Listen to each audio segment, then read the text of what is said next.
We are? Hi, everyone. Hope we're having a good day.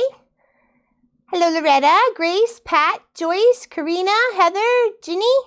Happy to see you here. And Pat, a terrible apology for you. I know you had sent me an email a while ago, and then Pop just resent it to me because I think it got mixed up in my other stuff. And just with crossing guard and sewing lessons and Christmas stuff and YouTube, I am terribly sorry. I have not responded to you.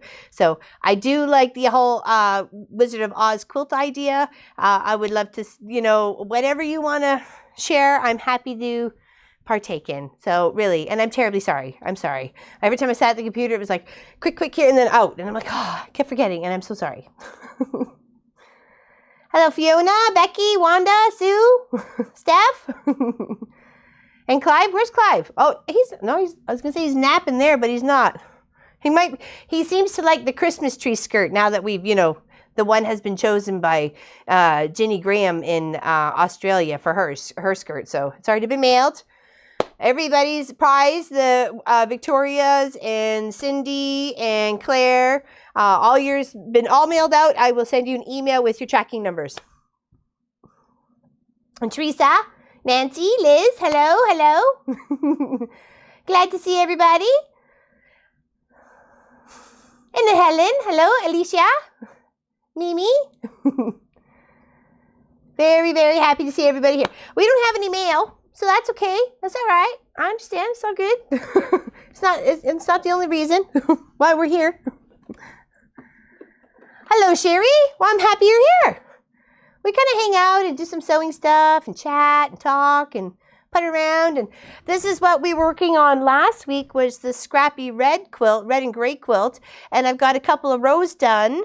And then I made a boo-boo on some pajama bottoms. So I thought I have lots of red and black checkered. So I did those for the corner pieces. And it's really soft. So it's going to go all the way around. I've already pre-washed this fabric. That's why when I made to go pajama bottoms. But anyways, it bonused out for something else. So yeah, so I'll put those all in the corners and it kind of ties it all together. And then it's the beautiful red and the gray. I love it. I'm loving it.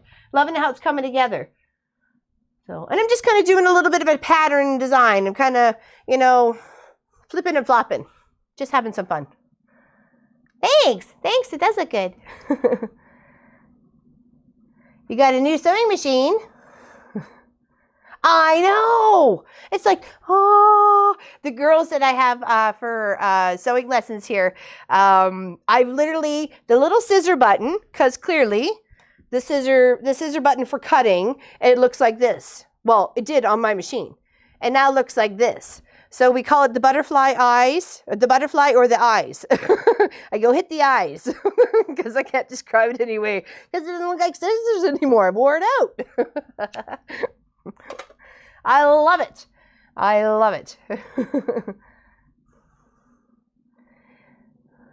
Well, I'm glad everybody's here. Right. Oh, and Alicia from Uruguay, yes. Hello. I'm liking how it's turning out. It's looking really good. So what we have going on here is our backing and our batting. Nice little poly, nothing too expensive. To me, this is just going to really be something that's going to be hung up in the shop here because I plan to add, hold on here. I dug them all out. I have a couple little cases of beads here and sequins.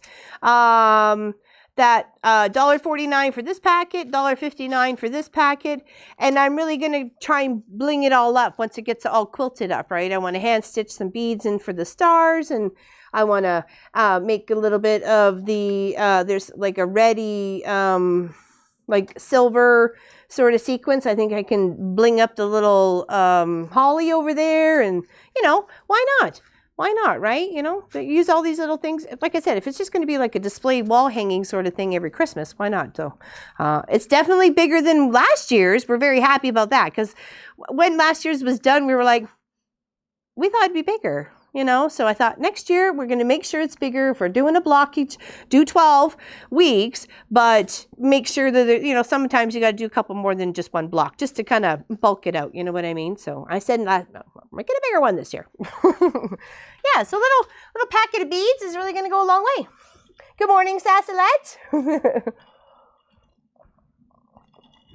You're a little envious? I think Claire as well is from Australia. We had 2 from Australia winners. So thank you for the huge fan base in Australia. I love it. And no, it's not. We haven't done it. I just poke pins in it. It's not a design wall. It's the pin wall. Shh, don't tell Pop. And then we had a winner from Indiana, I think, in Iowa. Was it, honey? Or I think so. I think those are. Hold on. You know what? I have it right here. Yes, I think Indiana and Iowa. So that was Cindy and Victoria from the United States and Claire and Jenny from Australia. So, yes, very, very interesting. And there was actually a couple of interesting coincidences besides the 2 and 2, U.S. and Australia. There was the word green came up twice, and well, obviously street came up a couple of times. And the number 5 came up almost in everybody's number sort of thing. It was kind of interesting. I thought it was kind of fun. It's funky how that works. Have you ever replaced the blade on your sewing machine? What do you mean, like the serger? Or what do you mean blade? I don't. Thread cutter. Oh, thread cutter. No, I never have. I do see it working though. Like I can see it kind of come out and in and out. But I'm assuming when it goes in for maintenance, he would sharpen it up or maybe put a new one on. One would think so, right? But sometimes it does a little. Well, it cuts it twice, or I'm not sure if it's just the way maybe the threads have overlapped or looped or wrapped around each other or something at that point in time that it needs a double cut. Oh, thanks, Rowena. Thank you. Just wanted to. I felt very vulgar afterwards. I'm like, oh, I said some really nice words, and that's not who I am, So anyway, oh, you want your time? Come on, the peoples want to see ya. They were saying hi before you even here. Did you hear the call? The call of Clive. Oh, you don't want to see the peeps? Okay, I'm turning around then, because they want to see you. But you're going to bury the mic, so you can't do that. Hold on. They don't want to hear, well, they probably want to hear your motor. There we go. Hopefully it's not burying the mic. There we go. Almost disappeared with my sweater. Should have wore a different sweater. Hey? Yeah, I hear you, Grace. I'll never buy another one that without a thread cutter. That's for sure. Sorry. I apologize. For sure. It's such a potty mouth. I was talking about it. No, I just said a bad word.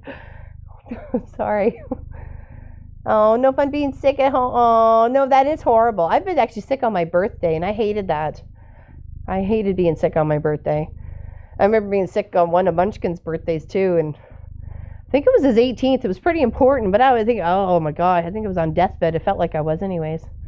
All right, are we good? Are we good? Can we go now? Can I get some work done? So you can cuddle up with this quilt when it's finished? You can approve it with your lovingness and your claws. Pre-puncturing holes I should have probably stitched. Okay?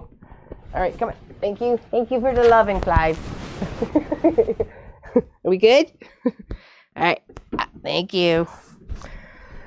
Ever since he mauled Angie, I want to make sure he wants to leave, like, not so resistantly. I'm like, oh, wait a second here. He's not normally like that, so that had me very wary. And of course, I was concerned for her, too. Okay, so, like, yeah, I did say a bad word. I did. Maybe Clive muffled it, so thank goodness. But I think Pop heard it, and he was like, what did you do? What was it? I love those rotating borders today, Pop. Oh, what are we seeing? Oh, the trees? Oh, that's lovely. You can't be nice all the time. No, I know, but I don't want to be that way. No, the borders are rotating here. Oh, this now snowman's? Okay, there we go. Star coming up. Oh, very nice. I like that. A little mix of everything. Party. Mm-hmm. I am. I haven't used it a lot though, Sue. The foot plate. What is it? Hold on. HP high performance, and the foot that comes with it. I've done a few projects with it, but you know, we need a different foot for this, and of course I tried to pick a wide one. And I know I do have a walking foot. You know, our cuddle time's over, Clive. No, go. But I just want to, not a lot of people have walking feet, so I'll just kind of show you what I got going on with this one. So what we have here is our backing. And hello, Sammy from BC. We're getting a light snow with the borders. A light show with the borders. Okay, sorry. Not a light show. Snow. If we could only make it snow where you are, that would be fun. It's not like last week. Last week, it's just, you know, snowy outside on the branches. I didn't even open the curtains to look, so it's not all that pretty as it was last week.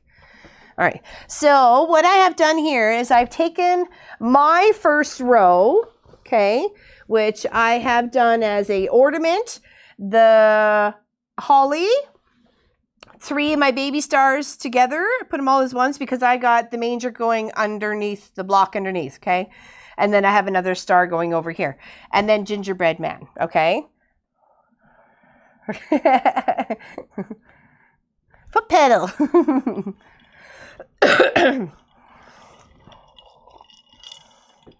Oh, I must have clicked the embroidery button. Okay. Yes. Did you want to talk about the sizes of the layout for the stars in the middle of that one? Yeah, let me just figure out why Nomi was not being cooperative. I think because I took the embroidery machine section off. I just didn't want anything getting in the way of it. So I just want to make sure it's going to behave itself here. Seems like it.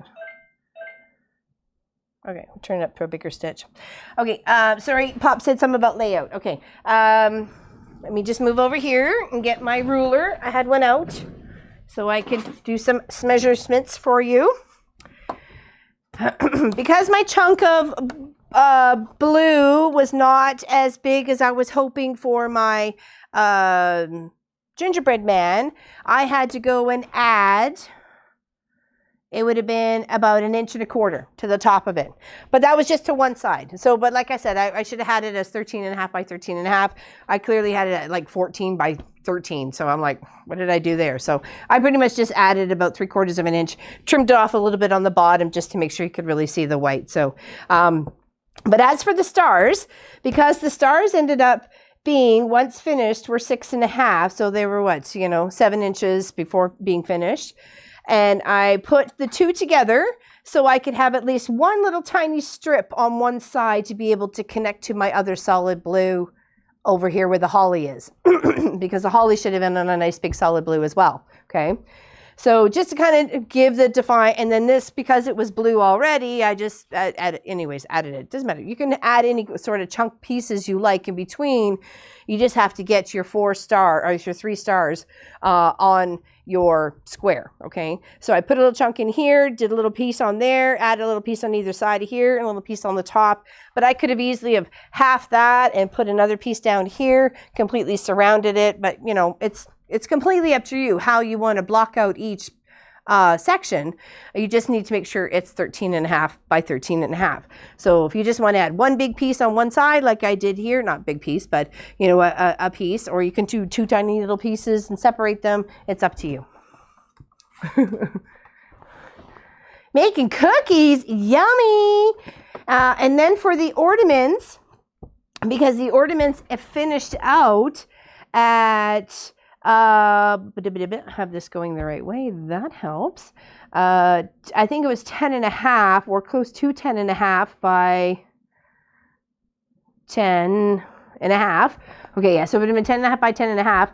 And I just added a 1.5 inch chunk on the top, and then another 1.75 inches to one side, 2.25 to another side, and like 2.25 to the bottom. So I just kind of mixed it up. There's really no, got to do it this way sort of thing. You know what I mean? Be flexible. I underestimated the yardage of what it was going to be to block out each block that I had to do to get it to where I wanted to be. So I mixed a little bit of what I was doing border-wise on some of the pieces, like the ornament here, with white. So there's white on some other blocks to kind of even it out. I should have probably had about a yard and a quarter to a yard and a half to make sure you had plenty, but I only had about a yard. So, and actually it was a little bit less than a yard, but I think I made it go very well and stretch it the way I thought best, right? The way it looked really good. So that's that first row of how I placed that out. The pieces in between here, size-wise, just give you an idea, was like 2.5 for the top, 2.5 in between. And then, you know, this little strip here is probably only 3/4. This one here is about 1 inch. And this one here is about 4.5 and about 3.5. So, you know, balance it out. What I did is I cut a bunch of little 2.5-inch strips, 2.5-inch strips, 2-inch strips, 1-inch strip, and then a couple of 3-inch strips, I think it was, because I knew there was a couple ones I had to bulk out a little bit more, and then just use it to piece it out to get my 13.5 by 13.5. So I had very little left over, like maybe 2 or 3 little chunks of this little bit here. So, and I knew it wasn't going to be enough to be able to border everybody out, so that's why I chose the white. Uh-oh. Big hugs to Anita. My heart's going a mile a minute. You can have it. I hope your stay is short. I'm sorry. Aw. Pop is doing some cool stuff. Is your small camera space smaller than before? We put it up. It's up on like one of the rails that we have the lights on. Only because I said to Pop, it was sitting on the table, and I didn't want it to be knocked off when we're doing a lot of the moving this big queen size quilt around, or, you know, a fair size. So it's just really kind of hanging up out there. You don't want to see the mess. Don't see the mess. Don't see the mess. Don't see the mess. Such a crazy person. Oh, don't show the mess. Anyways, so I didn't want to get knocked off. Hopefully you can still see everything though. Yeah, prayers for healing. Aw, big hugs. Hope it's fast. In and out. Back home. No, we're not hugging there, Mr. Clive. Okay, so I did my 1, 2, 3, 4 blocks in 5 rows. And I'll just talk about each row as I go, so it's not overwhelming, and you can take and pause and stop and whatever, and fast forward to where we get to the next one, and just go from there. So I've laid it out. I made sure that I had my batting was bigger than my where I need it to be. And of course, you'll see this nice big white chunk on this side. Well, that's where I need to put from our house to yours. So don't make sure you're not putting your gingerbread man all the way over to the side part here. You're going to have no room to add your other side. So make sure you're accommodating for that, because that's going to be the last pretty much long block sewing on. You're going to sew it down onto here to all the edges of the blocks going down this way, and then it's going to be flipped, and then you're just going to free motion, or just pick a few spots to highlight. It doesn't matter. I mean, because I'm adding the beads and the sequins and everything, it's all going to get poofed together anyway. So, because I plan to add sequins where the snow is, add some green sequins where the green parts are, you know, like it's to represent living. I don't really? It's sitting on my pedal. Move, come on. It's like, my time's not up. Oh, animals are hilarious. They totally know, don't they? Yeah, don't worry about the mess. Well, I've just kind of, because I'm working on Christmas projects galore, so I've just been like tucking in little, okay, it's close to that section of color, so tuck in, and then I was making a couple of placemats for, well, I made one for me first. Where did it go? Oh, here it is. because our potluck didn't happen last week or last Monday. It's going to happen, hopefully happen tomorrow, because the weather was really bad. Actually, on Monday, remember I said we were in for a lot of snow? Well, we did get a lot of snow on Monday, Tuesday, Wednesday, Thursday. So anyways, so I made the first one for me, and I thought, oh, I should have done this in a more smarter manner. So I'll finish this one off and put binding on it. And then I chose, of course, have a little strip of Grace and Ella's fabric they wrapped my birthday gift in. And then I chose it to be the back because I really like that. And that's where I'm going to put my pocket and stuff. Yeah. Well, anyways, right side up, upside down, doesn't matter. Put my little pocket, and then I'll attach my little straps. And then, actually, I'll show you. Just give me 1 second. I'll get up for a moment, and I'll show you what I made. Because I've already put it in my bag for Guild for tomorrow night. Sorry. And because I invited my friend Pam, who's new to quilting, I invited her to the potluck. And I didn't tell her she needed a placemat. So I made her one, but I didn't want to leave her husband out, so I made him one too. So she gets to go home with one, and then one for her husband, so shh, don't tell. Okay, so there's the front of it. That's the one for her husband. That's one I designed for her husband. You know, she's super sweet, and I just adore her. She's become a really good friend. And then just chose some, they're very outdoorsy people. So, and then just chose some of the marble brown background, and then a pocket for the knife, fork, and spoon. And then it gets wrapped up. So, and then here's the other one that I made for her. She doesn't get to watch the live stream, so I know she won't be watching. Okay. And then this one was for her, because I know she likes flowers and stuff like that. So there's the pocket on that side, and then the placemat on that side. Isn't it cute? Yeah, so that's my little Christmas gift to her. Shh. And just, you know, just cause you can, right? Just cause, oh, thank you. I hope she likes it. You know, and I didn't want to leave him out, because then she would have come home with this placemat and be like, well, that's not nice. Maybe make him one too, and then that way she went home with 2 gifts. You know, one for her and one for him. And since it's just the 2 of them, I thought it'd be nice. And they're out camping, they go to cottaging, all that sort of fun stuff. I thought it'd be a great little thing to take along. And, you know, sure, it's Christmas on one side, but it doesn't matter. You know, it's just more like just the wrapping, right? Thank you very much. Oh, excellent, Grace. Thank you so much. I'm glad Mom loved your quilt. You gave it to her early.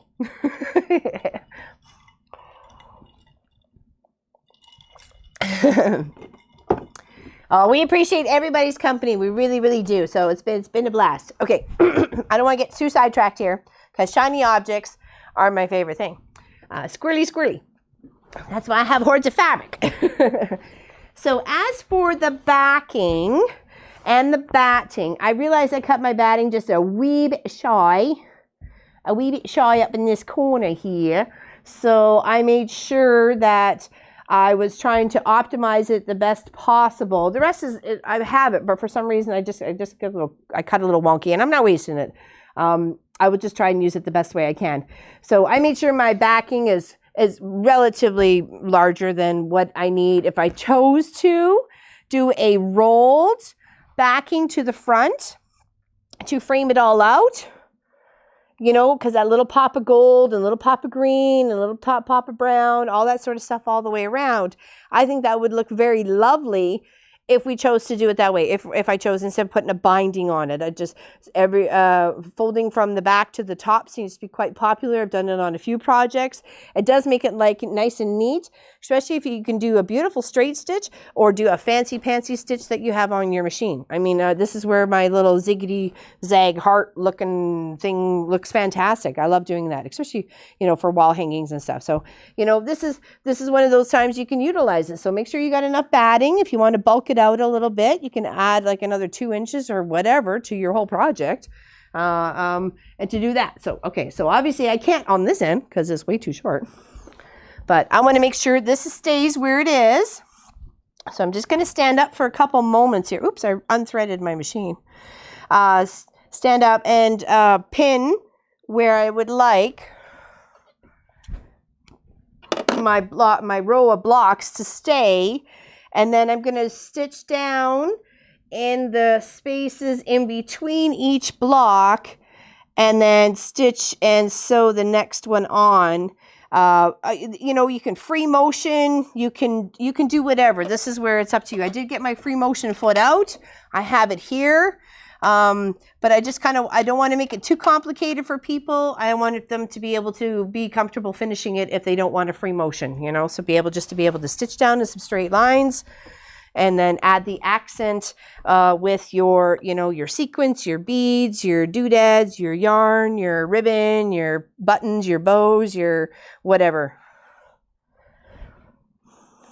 And I did mean to, and I apologize, I meant to, you know, but I just was so crazy busy, was make a bunch of candy cane appliques, like the heat and press appliques, to be able to pop in, you know, like this little spot here, or, you know, down underneath between the candy cane and the, you know, the ornament or something like that. Hence why we kind of gave the, you know, we'll have some, you know, stockings and maybe some sweet treats to go along with it. Well, you know, hindsight is 2020, but I just did not have the time to get it done, and I apologize. So you can always add that too. There's appliques, there's buttons, there's all sorts of fun little Christmas things that you could add, you know, that makes it your own. You know, you can add the people's letters for their name and stitch it out in between the rows or on the ornament, or, you know.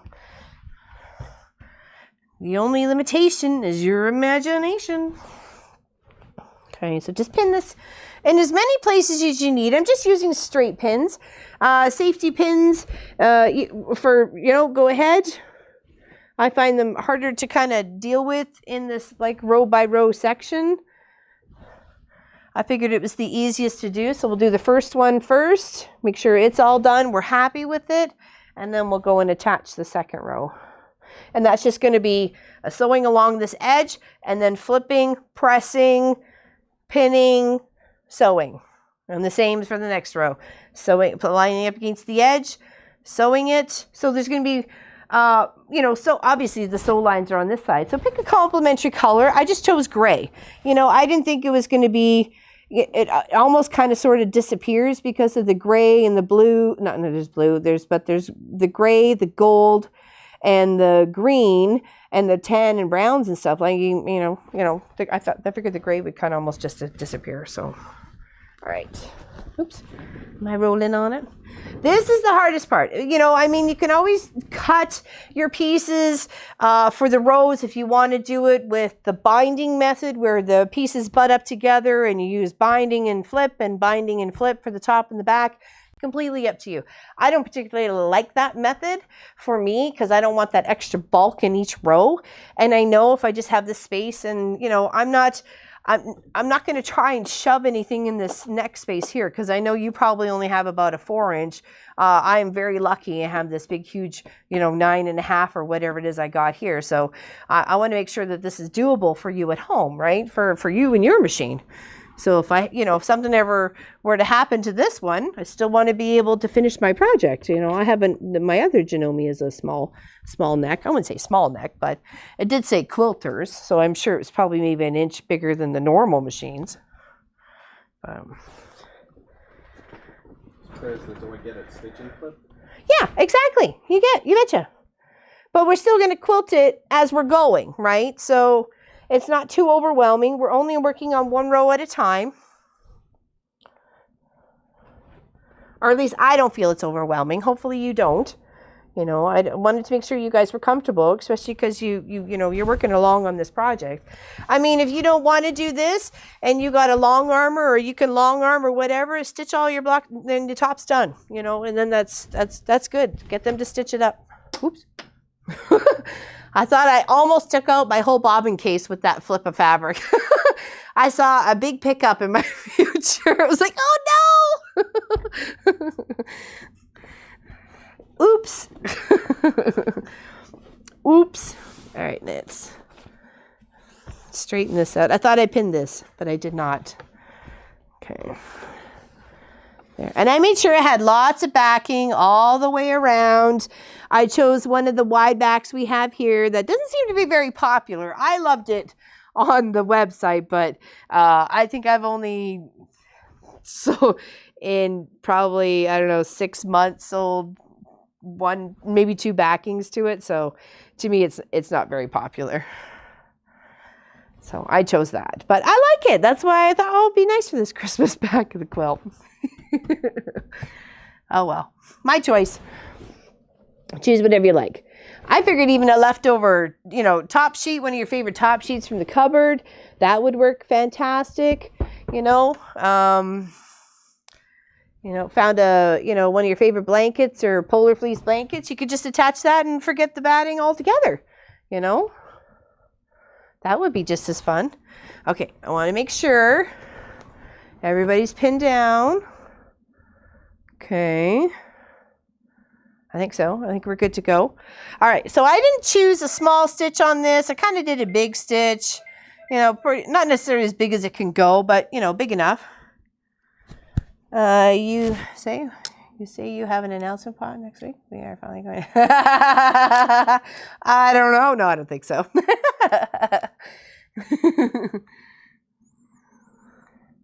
Exactly, Claire. Okay.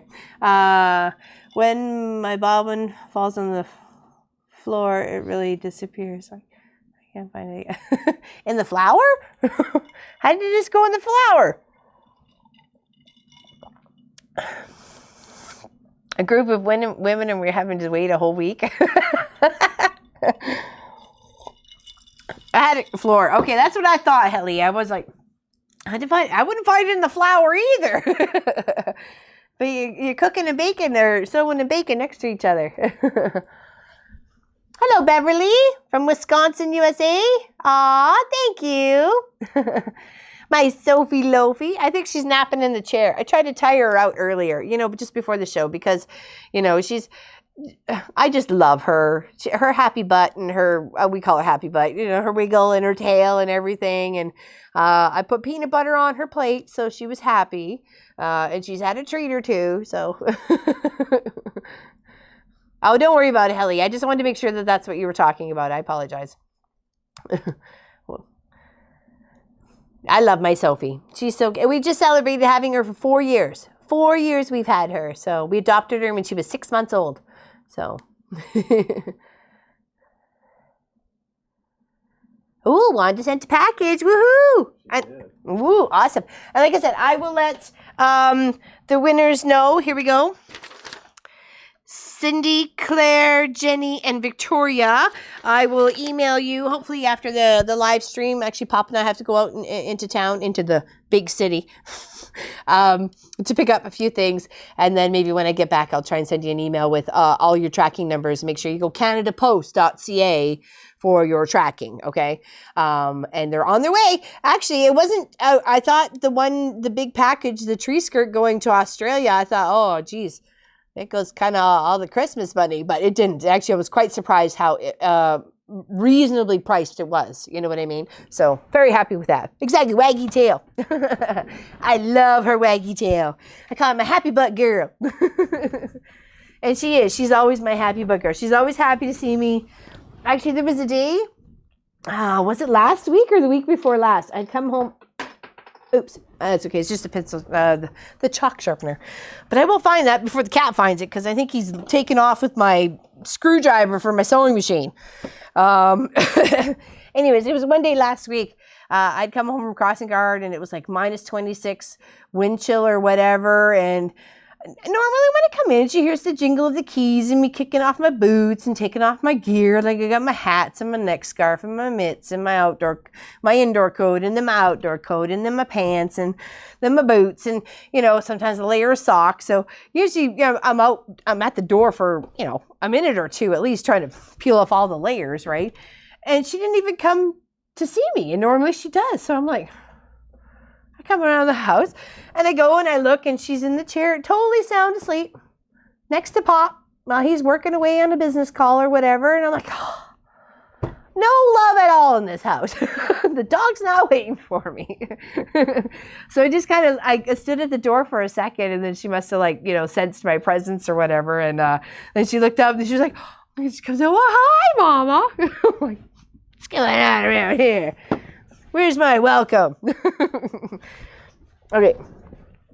Now, for the backing, I meant to try and get this measurement, but literally I had the tape measure out and it hit the floor just as Pop was going like 3, 2, 1, and we were going live. So let me get the, I have clearly an excess of, like you can see what I have, not necessarily on this side because we need that side, but an excessive on, oops, I pinned, see, I'm glad I looked. See what I did? I pinned the backing twice on itself here. There we go. Sorry, I burped. Okay, so to measure this, just give me a moment. I'm going to cover everything, so just be patient. Okay. I only got so much space to work in. So for my batting, I chose, just like the poly, like I said, super easy and fun to work with and light. So you weren't having a lot of weight to deal with here. So from the edge of the ornament there, you want to go a couple inches past that. So you're going to want at least 64 inches. Okay, 64 inches across. And it's approximately, I was going to say the same down, but that's probably not right because we are at 5 rows. So let me just get another measurement for you here. And of course you want to choose your backing just a little bit bigger than that. I got 75. Okay. All right, so those are my measurements. And of course, like I said, backing bigger than the batting, and then everybody's happy. Just to give you that option. If you don't want to put a binding on it, roll that back up. I've done it on a couple of quilts, and we actually did it on Andrea. I told you her 2 munchkins were here, Emmy and Charlotte. Sorry, Shemmy and Harlot. Emmy and Charlotte, when they were here doing the one for Oma, we just rolled their backing up too and pinned it because I wanted to show them a nice easy way how to finish off a project without having to, sew on one side and then flip on the other. I thought about teaching them how to hand sew if we had more time, if we had until Christmas, but they actually celebrated their Christmas yesterday. I probably would have let them hand stitch the whole backing or the binding to the back properly. I would have showed them how to do it, and then they would have went home and each worked on a section or something like that. But time was of critical, so we had to do it a bit of a different way. But it really was lovely, and it gave us an extra little bit bigger around the whole project, a good 1.5 inches, 2 inches. So, hello from New Zealand. How do you say your name? Brightons? Briggins? Bridget and Z. Bridget and Z. Okay, sorry, Bridget. Oh, David's here. Hello, David. How's it going? And Lisa? Oh, you have a little munchkin? Hopefully my munchkin, just finds himself in some sort of way. I'll wish for grandbabies later, 10, 20 years from now. Okay, so like I said, I pinned it up close just in case. I want to do a little flip at the top here. I can pretty much do it all the way. Flip and stitch. I may probably just do a 1/4 inch because I think I'm a little shy on that corner there. But nonetheless, I want to stitch down each row this way. And then if I choose to, either you can highlight the ornament, go around, maybe do a zigzag or 2, do some, copy of this in an echo. There's many options. I will switch to my free motion foot, but I'm just going to free motion in still the gray color. I know it's going to stand up really nice on this blue stuff. And make any boobies and make any boo-boos. It's mine. I'm going to love it. Okay, Pop said turn the machine down, but he didn't say turn it down to slow mode. He said because the camera was up on an angle, we didn't want it vibrating like crazy. So hopefully you can see. Is everything okay? Is that blurry or anything? Hello, Tina. Is Tina here too? There we go. Hello, hello. Happy to see everybody.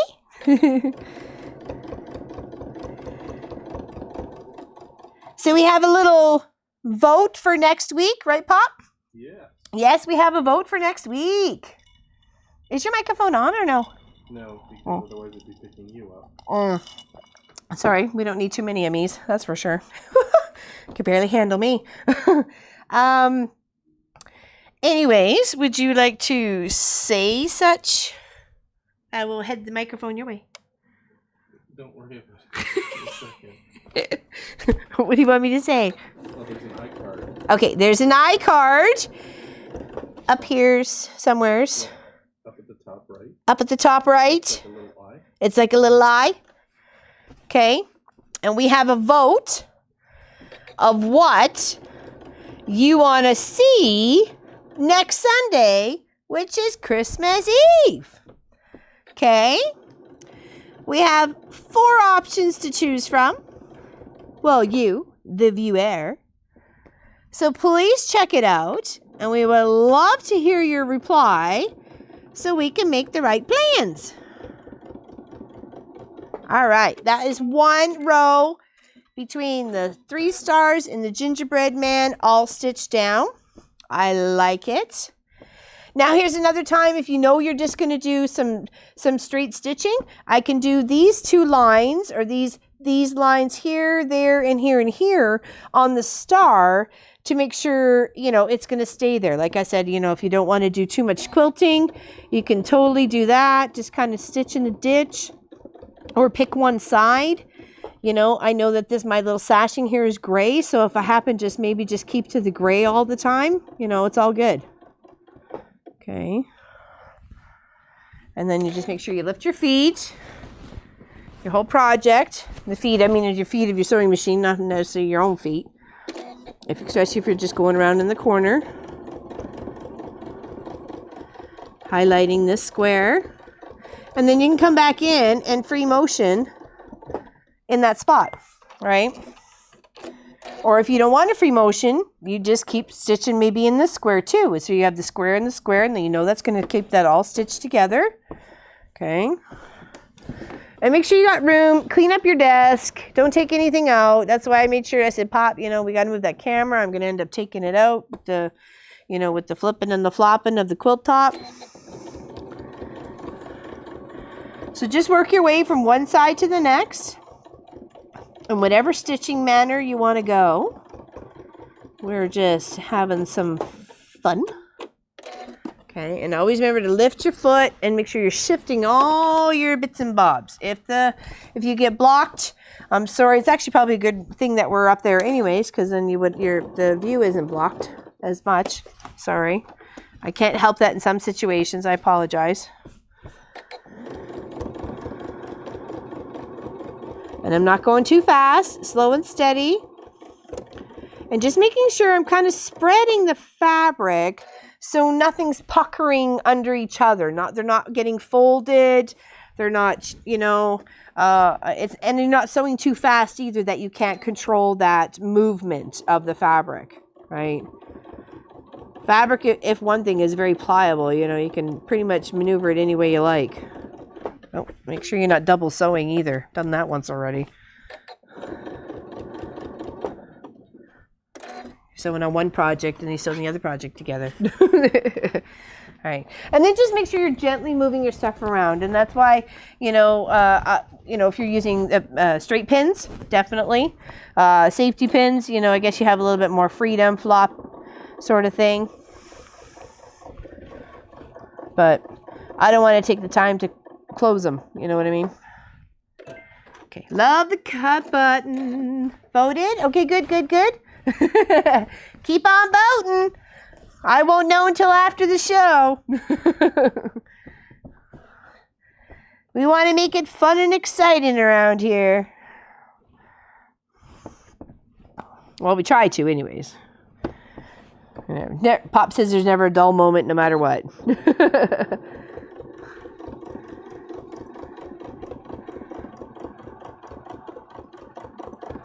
And I'm just choosing, like I said, to highlight around the square of the star before I added it to the sashing or the border pieces. Or Angie has a proper name for it. It's not curmudgeon. I thought it was curmudgeon. It's not. She's told me many times, but for some reason that word just does not want to stick in my head.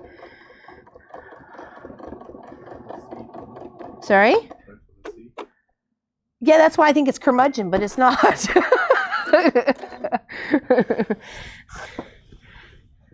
Somebody else probably knows.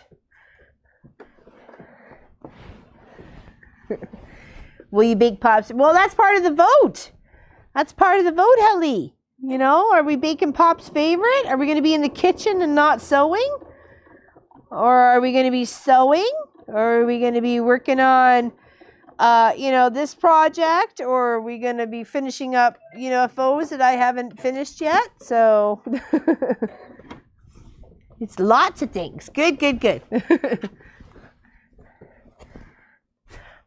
Yeah, exactly. You know what Pop voted for. Because then there's evidence it's actually going to happen. You said it and the people's voted. Make it so. Not an SEW.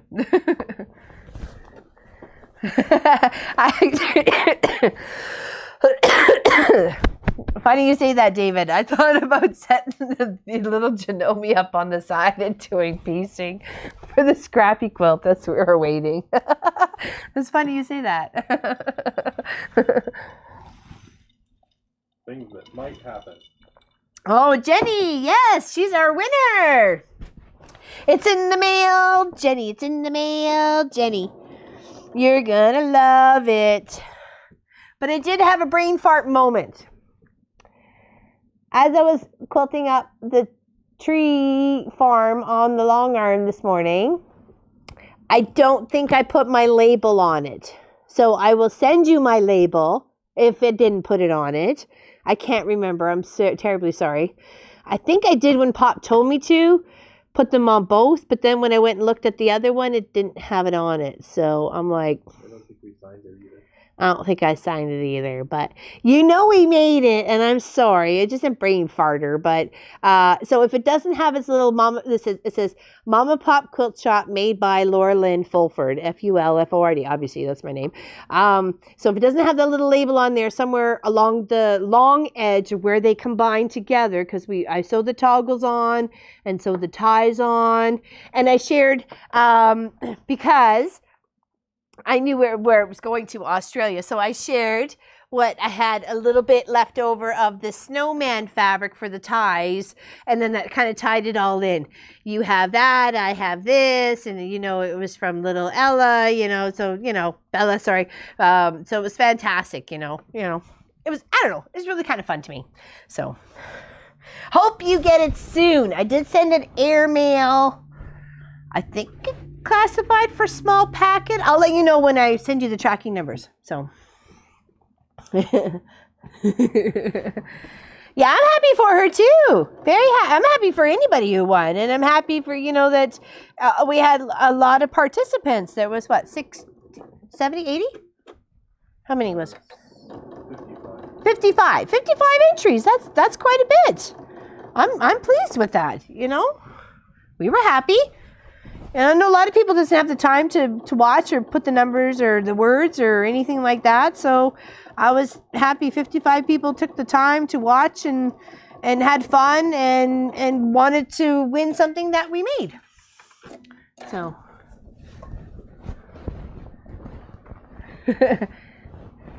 well, see, and that's what I said to Pop. I said, she's a fan, honey. I said, there's something wrong. I said that she's made a comment via Facebook. Maybe message her there. Because it was just so strange we hadn't heard back from you or Victoria. But Victoria was bronchitis? Was it bronchitis Victoria had? Something like that. So that's why she missed out. So, blessings and prayers for Victoria for a speedy recovery.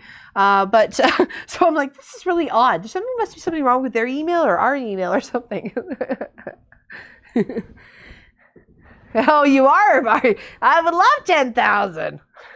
Make it so, everybody. Make it so. Okay. So what I've done. Oh, I really chose a good fabric. I'm not sure if you can see the indentation, but I've sewn around each little star here and then just down the line of where this gingerbread man is, and then down the line of between the stars and the holly. So now I'm going to sew down between the holly and the ornament. Okay. Slow and steady wins the race. Don't be in any rush with this. That's why we, when we set up, I think it was Thursday or something like that, we were like, okay, wait, this is going to take way longer than just 30 minutes. It's, we're at like almost an hour now and we're barely even started, right? Or am I wrong on the reading of the clock?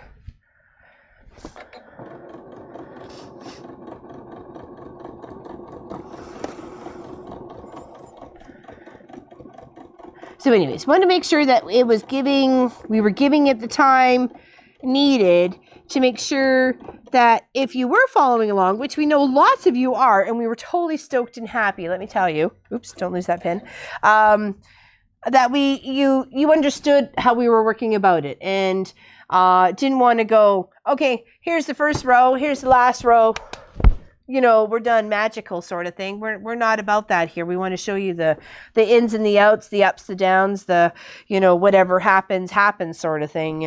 That's life. That's what goes on. I did sew down between my ornament and my holly, but because the holly is the ornament is squared out already, I think I'm going to follow that border too. I'm going to follow that little sashing, separating well, it's not really separating the block, but it's making the block, but it's separating the ornament section from the rest of the block. So kind of stitching in the white there. Oh well, who cares? As long as I keep it consistent, really, that's all that matters.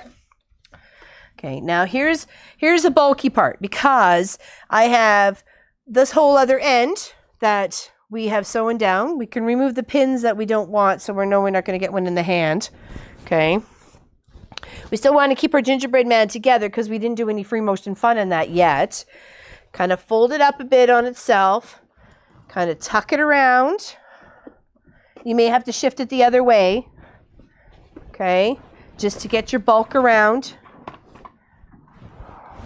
Okay.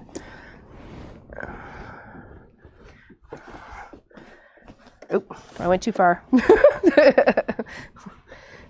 right. Now, follow back on the other side here. I think we need to speed up just a smidgy, or this will take a while to do this project. Oops. No, I don't want to change foot control. I just hit the wrong button, you know me. I did a stitch out of a monarch butterfly the other day, and it was so beautiful and so real looking. It was like you could almost touch it and it would flutter away. It was beautiful. Uh-oh, what am I missing? Any X? I don't know. Sorry? I don't know. What am I missing? Just feels like something in the chat. No? Okay. Nothing. Okay, Pops says nothing. I don't feel like I'm missing nothing. All right. So come right up in there.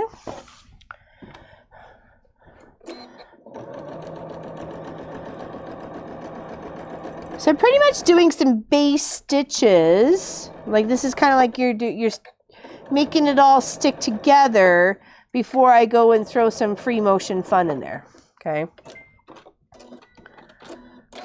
And that helps tack it down there in this corner too. So I do want to sew up this side and the top. So now that I've made my way across the quilt from one end to the next, I'm going to come up the side here, this side here, which is starting up this top, and then I'm going to go stitch all the way across the top into the top of the gingerbread man. So that's making sure that my backing, my batting, and my quilt top are all in the same position as I continue on. Nothing's going to shift. Nothing's going to move. Everybody's in the same spot. Just do a nice, eighth of an inch, even to a quarter of an inch. It doesn't really matter. You're going to cover this with, stitches anyways. But, I just want to make sure that I'm not going to fight with my top. Not going to fight with my block. I know it's all tacked down.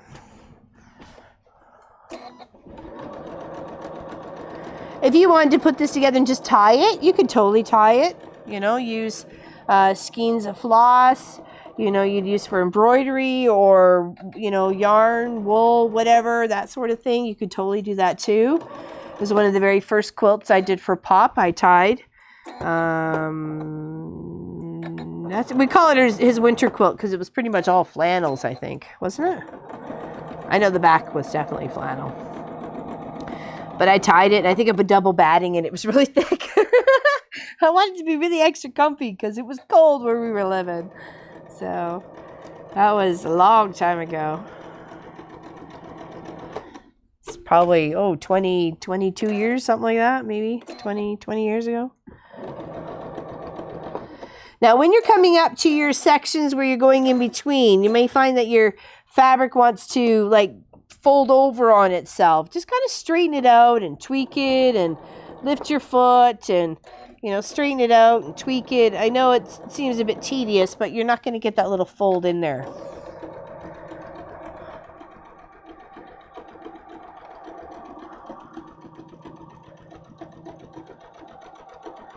And if I didn't want to deal with any of this extra on the top, I could totally trim this right now, right down to the next to the quilt, to the quilt top. But I think I may just use that rolled, depending on whether I really like that coming up to the front side. You know what I mean? If I really decide that's what I'm liking, if I really like that fabric, one next to the other, almost kind of looks like a golden border or like framing it with gold.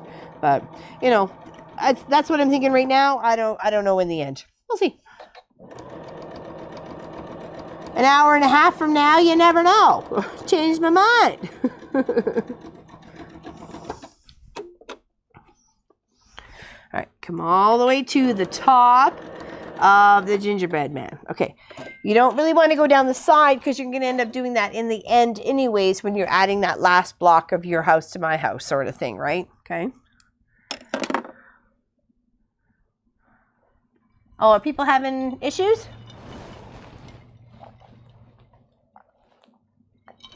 Hello, Sandra. It was just Jenny. Oh, Sandra was making cookies with all her family gathering the other day. It was like a cookie fest. I'm like, I want to get in on that, even if it was just taste testing. I saw that. I'm doing this quilt and was wondering how you put the 3 small stars together. I did kind of explain it a little bit. What I did is I just kind of put a little piece in between. Okay. It's a couple of 2.5 inches. I think we're here and here. This was 3/4. That was 1 inch. It was just, I was trying to use up pieces and trying to get it to that 13.5. I could have trimmed this in half and maybe put another strip down on the bottom, but I didn't. Because the piece underneath of it is the manger, and it has a little bit of strip on the top, which kind of gave that little break in between its major blue background and the bottom of this star. So I had everybody laid out. This is how I'm laying mine out. I mean, you could totally lay it out any way you like. If you want the manger in the corner, you want your page, whatever. It's up to you. This is just the way that I thought it looked kind of cute for us. And I really wanted the stars to be above Jesus, and all the stars, like be as bright as possible. All the stars are up there. That's where they should be, so on and so forth. So that's how I did that one. And then a bigger chunk of like 3.5 and like, 3 inches and so on and so forth, just helped square it all up. So.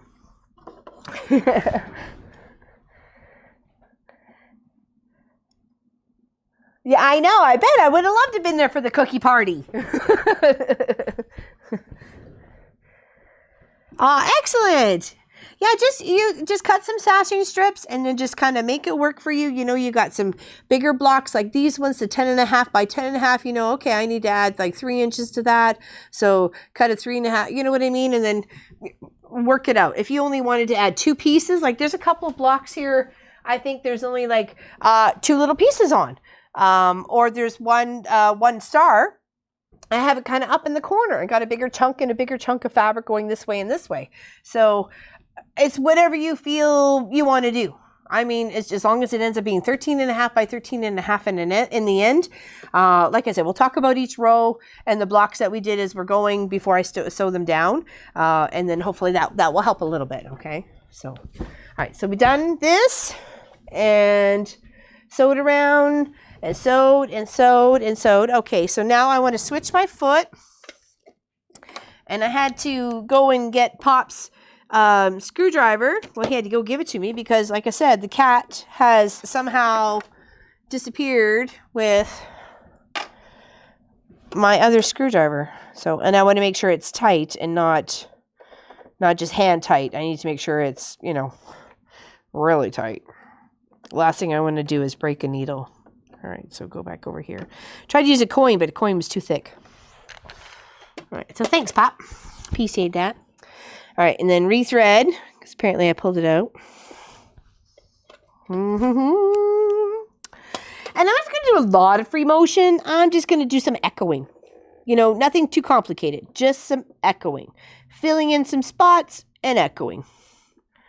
I don't want to make it too complicated. I want you to be able to finish it and not be intimidated by it. Like I said, I'm trying to leave the option to you. If you don't want a free motion, you don't have to.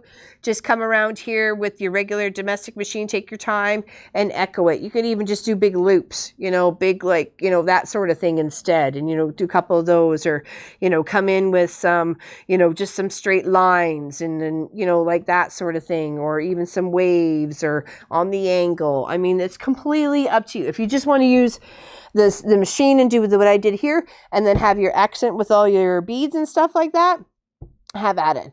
Oh, I see my friend Tracy and her dog, Maverick. They're just going for a walk behind the Christmas tree. He's such a cute doggy. He's almost getting close to a year, but he's huge. Big paws. Cute dog. Anyways, so like I said, you know, the option's yours. You could just do the little ziggity zags and the ornament, leave the rest there.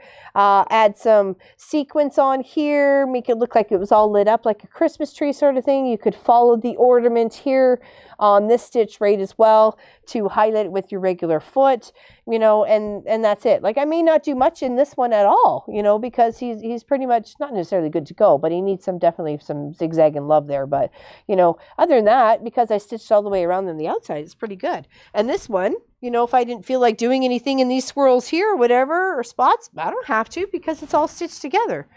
Actually, gray was a really good choice for that. You can't even see it. It almost disappears. Beautiful. All right, that's what I was hoping for. Okay, so with my machine, when I switch my foot, I can just go over to the machine and go, yes, I'd like to do some free motion fun. Thank you very much, Mr. Janome. If I can figure out where I was going. There you go, free motion. Okay, but most machines, regular domestic, not these big fancy pantsy ones, have a little button back here, switch, a lever, something like that in this little zone, or maybe here or something like that, that you can drop your feed dogs. So you want to change your stitch to 0, the smallest possible. Okay. This kind of changes it for you, so I just kind of leave it the way it is and not fiddle too much with it, because it knows I'm doing free motion action, free motion stitching sort of thing. I just want to make sure what are the other options I had going on there. No. So from there, it presets itself. But when you have your regular machine, drop your feed dogs. So these little teeth right here, these are your feed dogs. Right here, I'll show you. Mind the dust, okay? These right here, sort of thing, are your feed dogs per se. So they will come up and down and move your fabric as you're going. Oh, is everything okay? Seems to be fine. Weird. Anyways, helps prevent from just kind of moving your fabric for you when you want to move your fabric, right? And this is where a pair of, you know, machiners, the gloves work really well for this, you know, that sort of thing. Ooh, hello. Pop's doing things. I'm just going to have a drink until he figures that out, because I'm weird.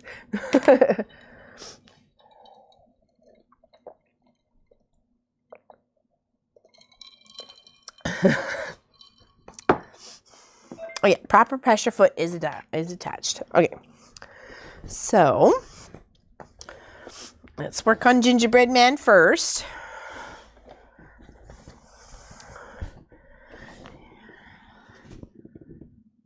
Oh really?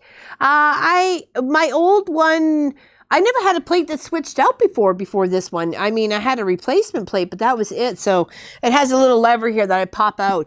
It's because of the embroidery feature, I think, And so I can pop it out and pop it back in and so on and so forth. So, and then I got the high performance plate. So I have too many plates. I don't know what to do with myself. And then all the feet that came with it, I barely even touched the container.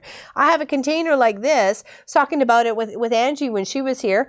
I barely even touched it. I don't even know what half the feet do in there. I've used the zipper, the embroidery, the applique, the obviously the regular one. I haven't used the walking foot. I've used the rolled hem, and that's about it.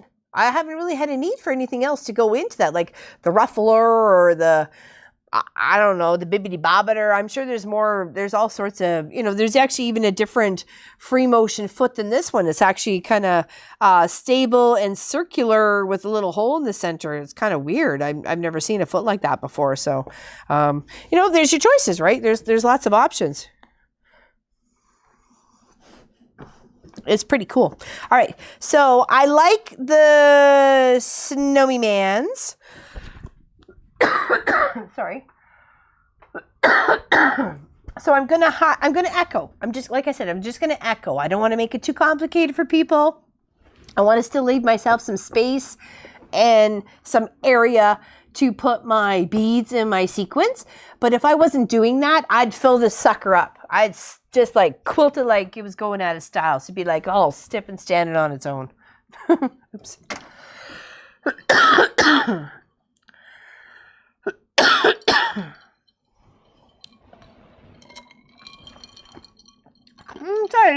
Sorry, Jenny. Hello, A from Denmark. This is a Janome 15,000, but when I went to go stitch out the Monarch butterfly, it said pattern Janome like 49 something something something. I'm like, hey, you know what? As long as you work, I don't care. Poof, there you go. So as long as it had some horizon on it, to me, that's what was the important thing. So, what's up with Sammy? She's got no furnace. Oh my gosh, I wish I could, oh, I know. I'm sorry, Claire. I apologize for coughing in your guys' ear. It actually was pretty good, but I woke myself up at like 2 a.m. last night, just cough. So I do have some Sepicure or something like that, little sucrete here sort of thing, to if it gets bad, and I apologize. I'm going to apologize ahead of time. So, and I'm sorry, Claire, you were the Claire that won. When we saw your post, I'm like, oh, I knew she would be disappointed it wasn't her. I felt bad. I wish I could give everybody everything. I'd send y'all a fat quarter. So I'm sorry. But we're going to have many more contests, so always keep out. I like giving away. That's who we are. We like to make things for charity and do fun things for people. Last year for Canada Day, we had a wall hanging giveaway. We had 2 of them to give away, didn't we? And one was just won by a local friend right up the road, which is so funny. She was totally happy and stoked because she has a horse farm. And the other one went to the UK. So we've had lots of, people win from all over the place. So we're really happy about that. Really happy that we can share that way. And I had a fantastic conversation with Leah Day the other day. Fantastic. Love to Leah Day. So sweet. She's adorable. Just want to kind of hug her through the screen. She really is. She's just as sweet as she is that she portrays herself, as she is on camera. Like, we don't keep any secrets. So, we are who we are, right? It was very nice. It was very nice to sit and have a little conversation with her.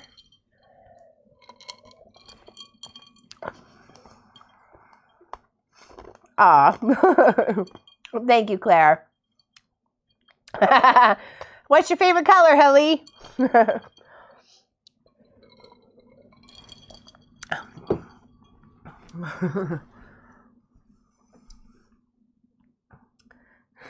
She's sweet. She's super sweet. She'll let me know when they are doing the podcast. Her husband does all the editing and stuff like that. So purple. Okay, good to know. So she let me know a couple weeks ahead of time, and then she says to send her a picture and so on and so forth. And we talked about doing something on the long arm to kind of link the podcast and the Mama Pop Quilt Shop kind of together. So look forward to that. We talked about something kind of interesting that she was interested in seeing that I do here in the quilt shop on my long arm that she hasn't really seen before and is interested in seeing a video of. So I promised to her I would make a video of it. So yes, very excited. I pretty much didn't give her time to speak. I just, blah, blah, blah, blah, blah. You know me, I'm a chatter. I don't give anybody a chance to speak. It's my turn to talk.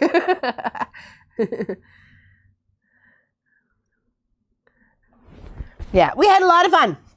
It was a good conversation. I was so nervous, and then I wasn't sure if she could see me or not. So we were talking about the long arm, and I said, well, can you see me? And she says no, because I was going to take her over to the long arm to show her, you know, what we had going on. So, but it was almost like she could, though, the way she was looking at the camera or looking at, you know, obviously she knew I could see her. So, okay. So I've just moving slow, highlighting my gingerbread man. I know I'm going to stitch through my free motion tree there, but I don't care. I'm highlighting my gingerbread man. Okay, because it's kind of close in that section there, I think I'm just going to bounce to the next dude. Sorry, dude. The ginger dude. The ginger man dude. The next gingerbread man, and just kind of come around and move the quilt as I go. So I'm kind of thinking it smartly. If I wanted to do this more in a circle or a figure 8 pattern, I'd kind of swing by around and do this and kind of come around here and then do a back around in there again. There's many ways to do this. Just think about it ahead of time. If you need to, make some chalk marks, okay? Don't be intimidated by it. It's just a foot. Oh, that like stitched on him there. Oops.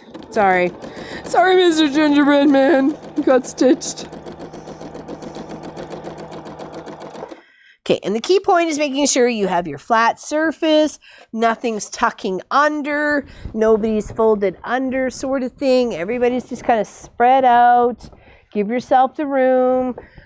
This where maybe your ironing board comes in handy. You flip that over to the side here. It helps take off the bulk, the weight. You know, we can even do that here. I'll move that here.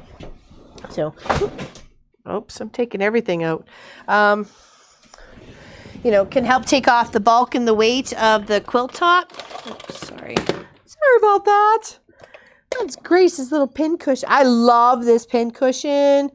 I've actually kind of adopted it to replace my old pin cushion, unless I, you know, absolutely necessarily need the big one sort of thing, right?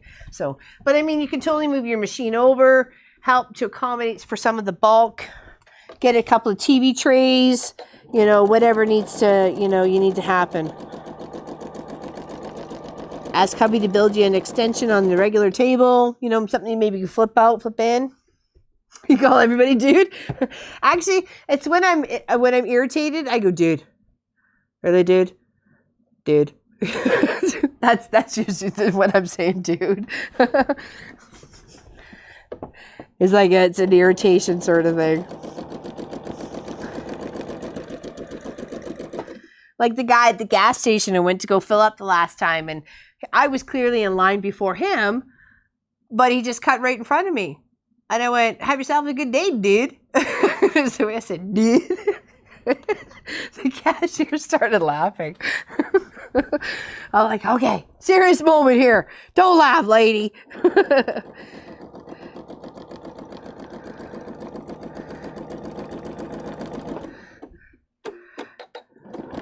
And then we joked about it after he left. So it was all right, actually.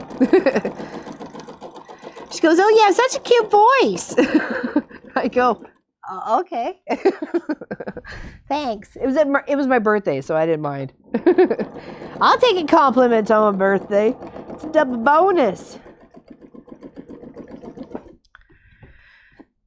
Like I said, if you really love to free motion, got fluff coming out of me. I'm not stuffed, I assure you.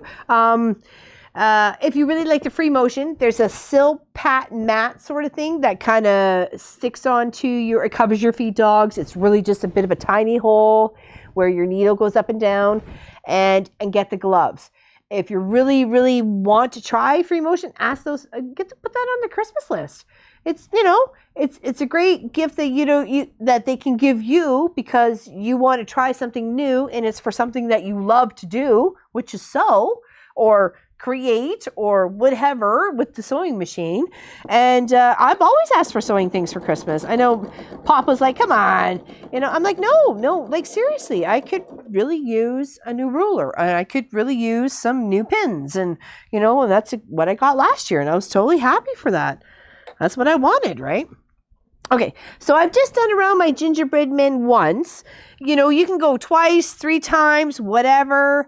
I think I'm just going to do a couple of maybe, because I think swirls is the easiest to do on quilts. And it's the easiest thing to learn with. Do either loops or swirls or a mixture of the two, whatever, to kind of keep things tacked down. So I think I'm just going to do a couple of, you know, big, you know, loosey kind of type swirls, and then echo that, and then just kind of, you know, making sure it kind of feels like a little bit of movement. But when I go and put my beads and sequins and everything else on, it's all going to help take into play. Okay, so I'm just going to shift my hands, move my bulk. I'm just working one side to the next. I want to make sure that you know that you can do this on your home machine, right? Don't be intimidated. Don't feel like you're, you know, you can't do this. This isn't going to happen. It is going to happen. Just take your time. Be the I'm the boss kind of tude. You got to have that. I'm the boss. And it doesn't have to be everywhere, you know. It can be just in a few spots, and then echo. Oops. Go. And then just work your way in the other section. A little bit of a swirl. Doesn't have to be totally in depth or anything.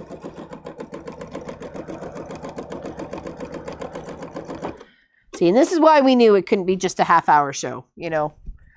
It's going to take some time. And I'm willing to stick it out to the end. Maybe a long one, but we'll get her done. Okay, then make sure when you're coming close to your pins, don't sew over them, but don't take them out too soon either, because then you end up with some, you know, flopped over pieces or some bulks where you don't want them, that sort of thing. Okay, take the pin out. Do another little loosey kind of swirl here. Tack down that bottom. Do a little echo.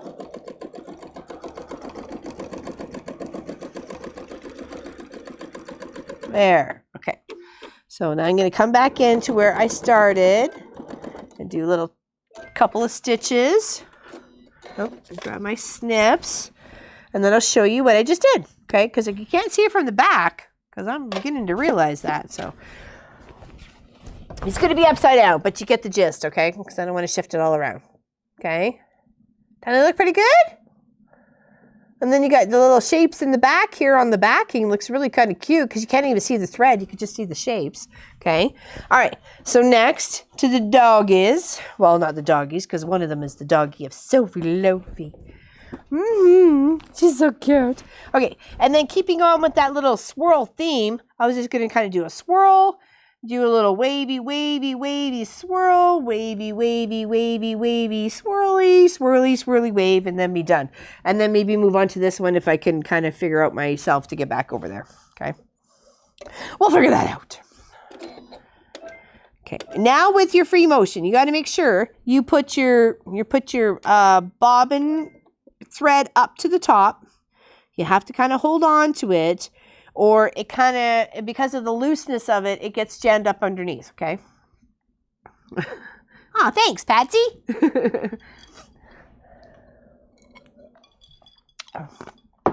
Clothes in the dryer. Chores. Blah. Don't like chores. Sewing all day.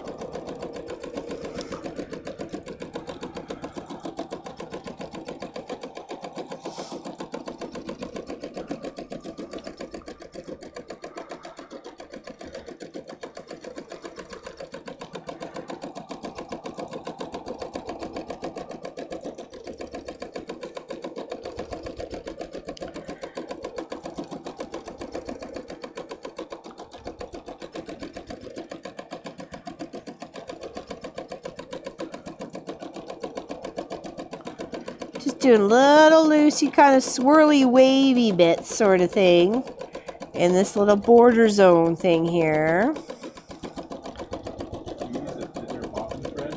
No, I didn't. I just used, I will even show you. Hold on, I just want to grab it gently here. Hopefully Pop can see that. Or sorry, the little camera can see that. Yeah? It is just a spool of superior thread, so fine, polyester. It's a 409 gray, whatever that may be color-wise. To me, it just seemed the best. I loaded 2 bobbins and then, of course, have that on the top. And, oops, I was just going to say when my thing fell over, my bobbin dropped off too. So that's all I've done. I'll probably use like 4 or 5 bobbins, but I just figured for, you know, you understood what I had going on here. And if I needed to load some more, then you know, I could. But no difference at all. I don't figure, I didn't see the choice or the need for it. Does your machine automatically make the stitch length? It is as I am moving it. And I see some of them are a bit bigger than I was anticipating. Oh, sorry, thanks, Lovey. Just right up here, if you wouldn't mind. Thank you. Bigger than I was anticipating in some spots. So I've kind of turned my stitch length down now that I was looking at it. So just wanted to, you know, make sure I'm kind of keeping them not necessarily too tight, but tight enough to keep all this together. So, and of course, the faster you go, like if I turn my speed up a little bit, my stitch length would be a bit smaller, right? So, because it's all a matter of hand and eye coordination. Oh, see? Maybe not that fast. I apologize. There's a wee bit of Larry going on there. Crazy. Okay, now I can't see what I'm doing, so I'm just going to shift everybody. Okay.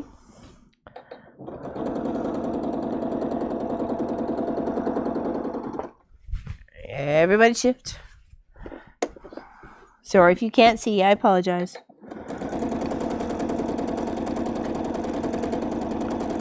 I'm just moving it back and forth to kind of get to where I was previously. Stretching it out, make sure I'm not quilting over the, you know, the back twice or anything like that. Right now it's 2.6. Oops. And I made a wonky move there, but I'll pick that out. So, oh well.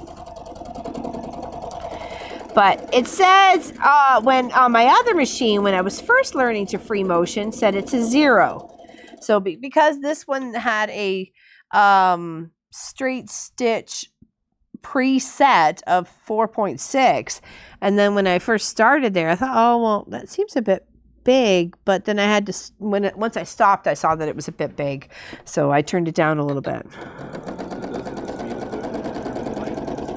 Yes, pretty much. So you have to have that hand-eye pedal coordination between the two to make sure you're not having like one big inch strip and stitches and then like a bunch of 5, you know, tiny little stitches together. That did not sound good.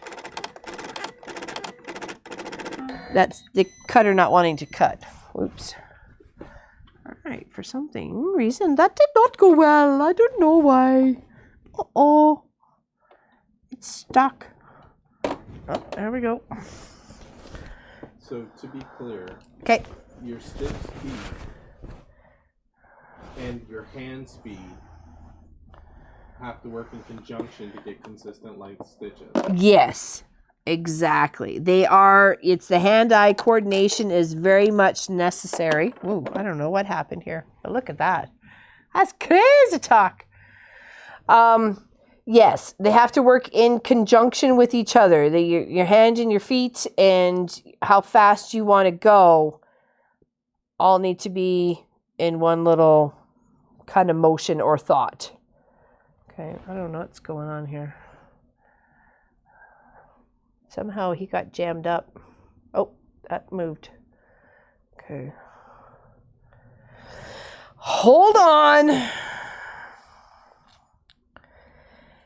It takes a lot of practice. I'm not going to kid you. You're going to, you know, when we have the guild meeting in January and I'm doing the free motion demo, I'm going to have like 40 little sandwiches so people can take them home and practice or practice there if they wish to. Okay, I need to get rid of that other thread so I don't get confused. because I have the big bulk of white fabric here and I have a bunch of batting, like literally a garbage bag full of batting bits and bobs and knick and knacks and, you know, those sorts of things. So it's a good way to use those up and help encourage people to try free motion quilting on their own machine. You know, most machines come with a, raised pedal foot bar. Oh, it really wants me to turn my power off and on. All right, it's all serious now. To be able to go and try that at home and not be afraid of it.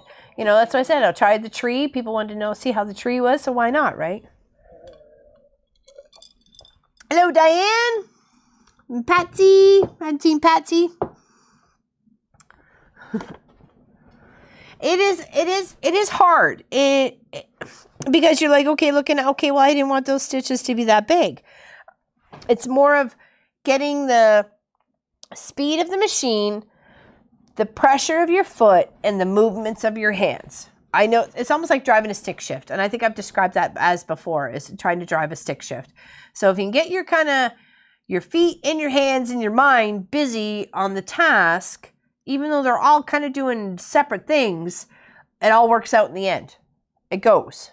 The car goes, you don't stall it. The sewing goes, you don't mess it up, sort of thing. It's a rhythm, exactly. It's a rhythm. And that's why it's always good to put some music on, too. You know, like, you know, have that help encourage you in what you're going to do. Like some of these stitches over here, when I first started over on this side, are really quite large. I may actually end up redoing those. So where did this go all crazy? Oh, here it is. Okay, we want to tidy up those threads because we don't want them chopped up underneath.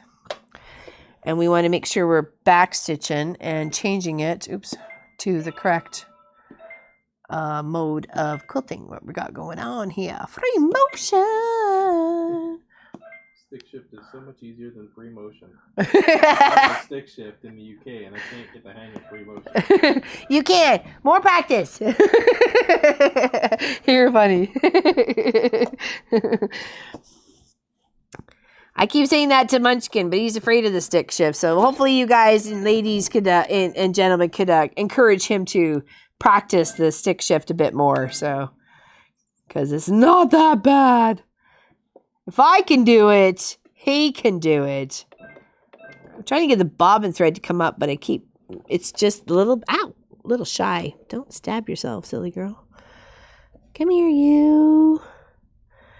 There we go. Okay. It's just a wee bit short, so I had a hard time getting it. All right.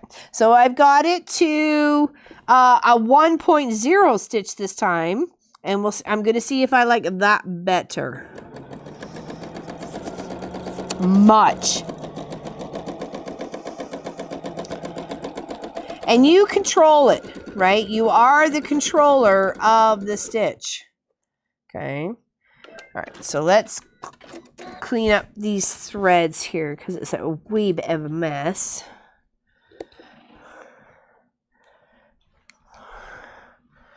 Okay, there we go. You okay, Pop? Okay. All right, now we're moved on to the holly. Okay. Try and move a little bit faster here so you guys aren't wasting your whole day. Because I said to Pop, I like to be pretty much done. So, and I'm sure we're already close on time, or we're not even done the first row yet.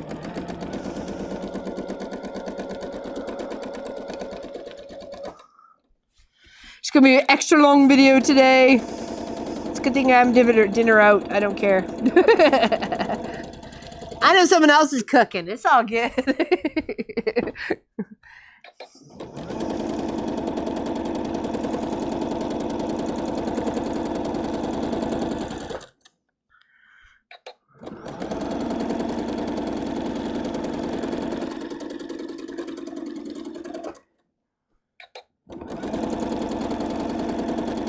I guess a key thing I can point out is not being afraid to stop and reposition your hands when you want to, okay?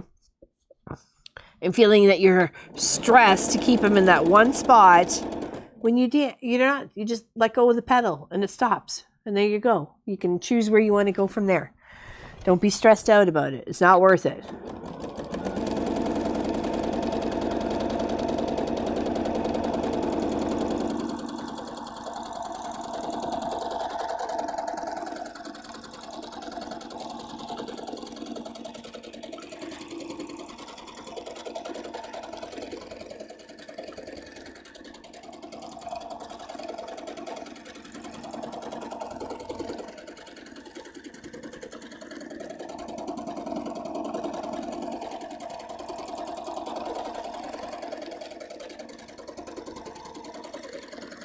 I'm just doing some like little randomly swirly bitty bobs things here. Nothing really too consistent. Just trying to have some fun.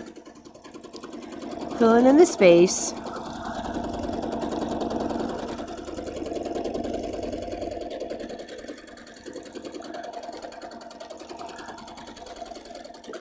Like I said, don't be afraid to stop, reposition. I know I probably don't reposition enough, but you know, I get so into the groove of things. Actually. Uh-oh, what was that? Sounded like a bobbin. It sounded like a bobbin, it did. Oh, it was. Like, wait a second, where's that string coming from? It's all over the quilt too. I wonder how I got it wrapped up in here. Whoops. Uh-oh. Where are you going?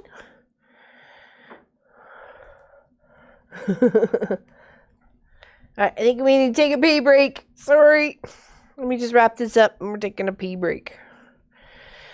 Can you turn my mic off, please?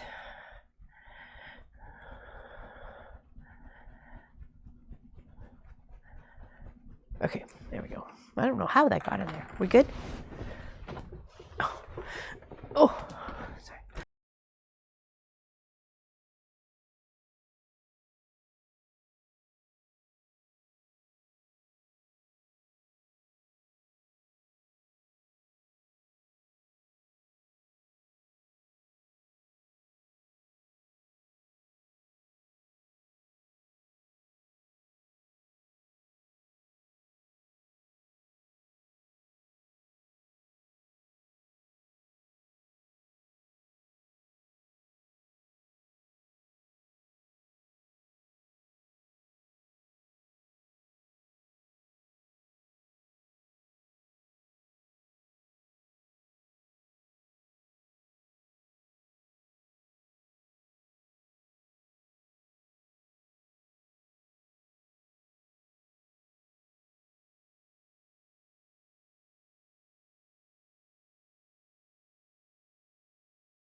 B?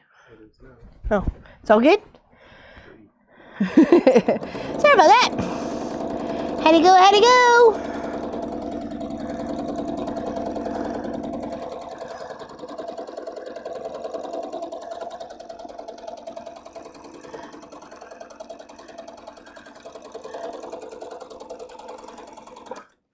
Okay, seems like I lost a little bit of fabric there. There's a little space to fill in here, and then off to the ornament. Okay.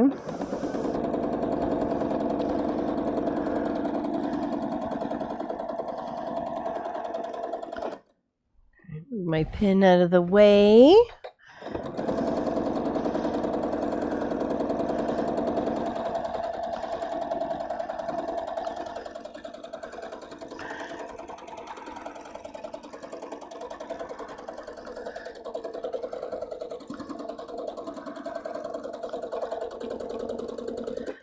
All right, now make sure you're kind of, if you're leaving your stitches, you're coming off to an abrupt halt sort of thing. Come on off and stop in your seam line, your between project to project or block to block, okay? So there we go. There's the holly. Looks pretty cool. All right, now we'll do the little ornament bit. I think I'm just going to kind of follow a bit of the ziggity zags. I really like that about this ornament. It's one of my favorite ones that Pop has designed. So just going to kind of follow the blue best I can. If you try to slow your machine down, then do so. Come up here, here, here, there. All right, and then after this one, we're going to add the second row. Okay, come down here to the second blue part. There we go. Second row, and then we're gonna add that on, and then free mow that.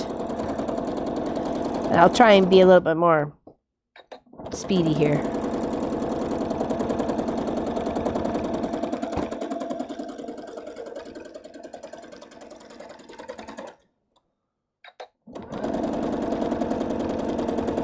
And anything you don't like when you quilt it out, just cover it with sequins and beads. It's easy. It's all good.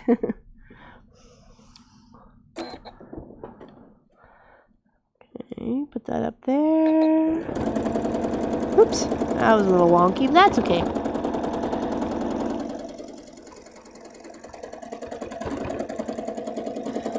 Try that again. A little hook. It's a little wiry hook. There we go. Okay. Now I'll use our trimmer. There we go. Here, okay, and I'll stand up and I'll show you our first row. Okay, what do we think? It looks pretty darn good to me. All right, okay, now to add our second piece. My mic pack is weighing down my pants here. Okay, all right, so this is where sometimes you may have to, shoot. That was not fun because that was the whole beads. Yay. Anyways, moving on. It happens. Had a feeling that was going to happen, but that's okay. Poop happens. Stuff for the cat to play with. All right, so now our second row. And I know I wanted the manger with baby Jesus in my second row. I kind of am a little lost with my other rows, but I don't think it really matters too much. So I have my other star here, okay? So here, we'll talk about the rows. The angel, the present, the manger, the star, okay? Yeah, all those beads. Yeah, I know. I thought that too when I heard him hit the floor. But you know what? Poop happens. I'm not going to stress about it. It's just going to take some time to pick them up and separate them, so no big deal. Easy enough to handle. It's not like it's glass, so it's all good. Okay, so what I want to do is I want to line this up, okay? See how I'm lining this up? I'm coming right close to that edge. I'm trying to show them, honey, so you didn't have to adjust. Okay, so lining it up all the way here and I'm putting pins right where it comes to that edge, okay? All the way across. Oh, I wouldn't worry about it. I'm not. Okay. Go with this. Oh. I thought he was going to help clean up the beads right now. I'm like, I wouldn't worry about it. It's going to happen. Okay, line this up a bit more. Okay.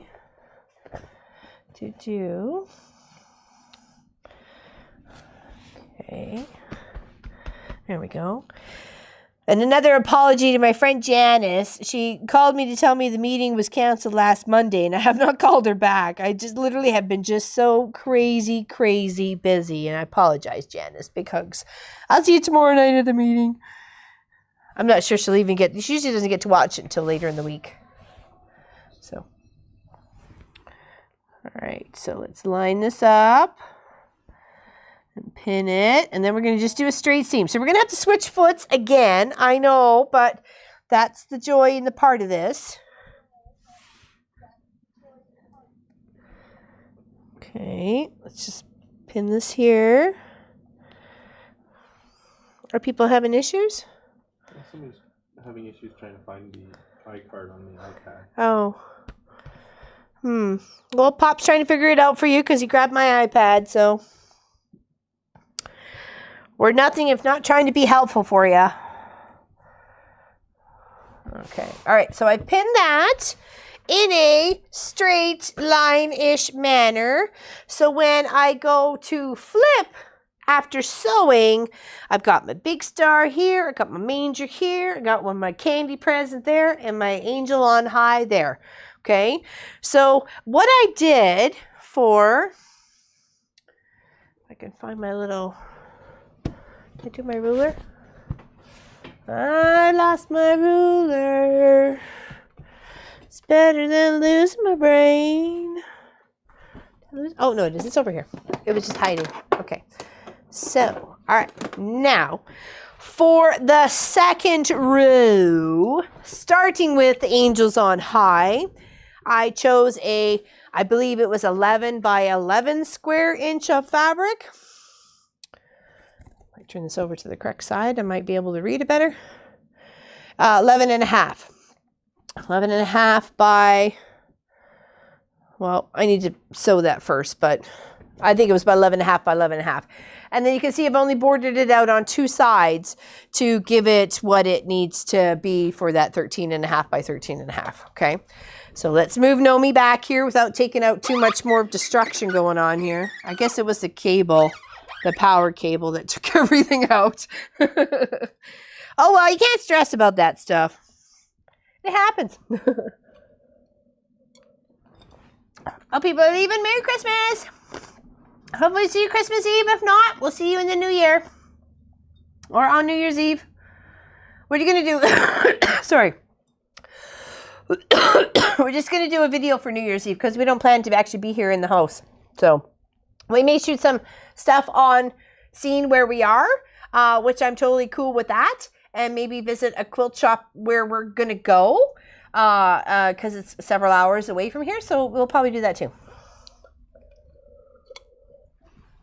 Hello, Karen McKenzie. All right, so I need to, with the screwdriver, there we go, change my foot back to the regular foot so I can sew in a straight line, attaching those two rows together. Oh, hi, Clive. Apparently Clive wasn't done with his TV time. Hi, Clive. What's going on, buddy? Okay, tighten that up. Put the free motion foot back. Change it to regular mode. There we go. Okay.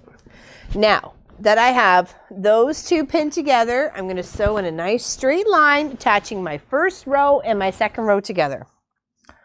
Okay. Like I said, try and move in a more of a speedier fashion here going on. Okay, so, oops, got to rethread. For some reason I pulled it out. Give myself a nice clean thread. This one's split. I always find that if you kind of give yourself a nice clean thread, it's easier to thread the machine. Okay. All right. Now just a 1/4 inch seam allowance, attaching the two blocks together. So a pretty much as you can straight line. If it ends up being wonky, oh well, that's the joys of life. Nothing is ever straight in life.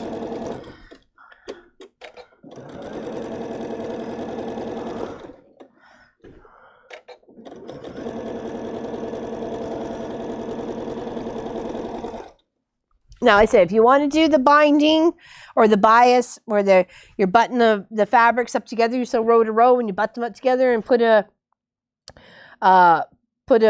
binding in between the two pieces, that's up to you. I don't, like I said, I don't particularly like that look per se. So I'm choosing to do it with the flip and stitch method with sewing a couple of rows together and then, you know, not too big. That's why I kind of kept them at 4 blocks and not anything really bigger than 4 blocks. What's going on? Okay. No worries? Okay. I'm not worrying now. All good. Pops up to stuff.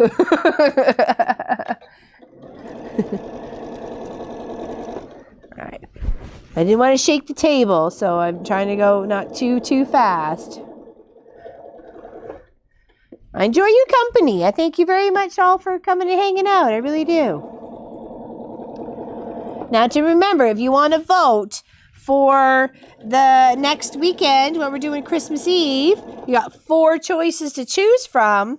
You can visit the iCard, which will be somewhere around, I don't know, Pop does his magic. And you can click there and you can vote. And you get a choice of what we're doing next weekend. I'm very excited. Let's put this down a bit.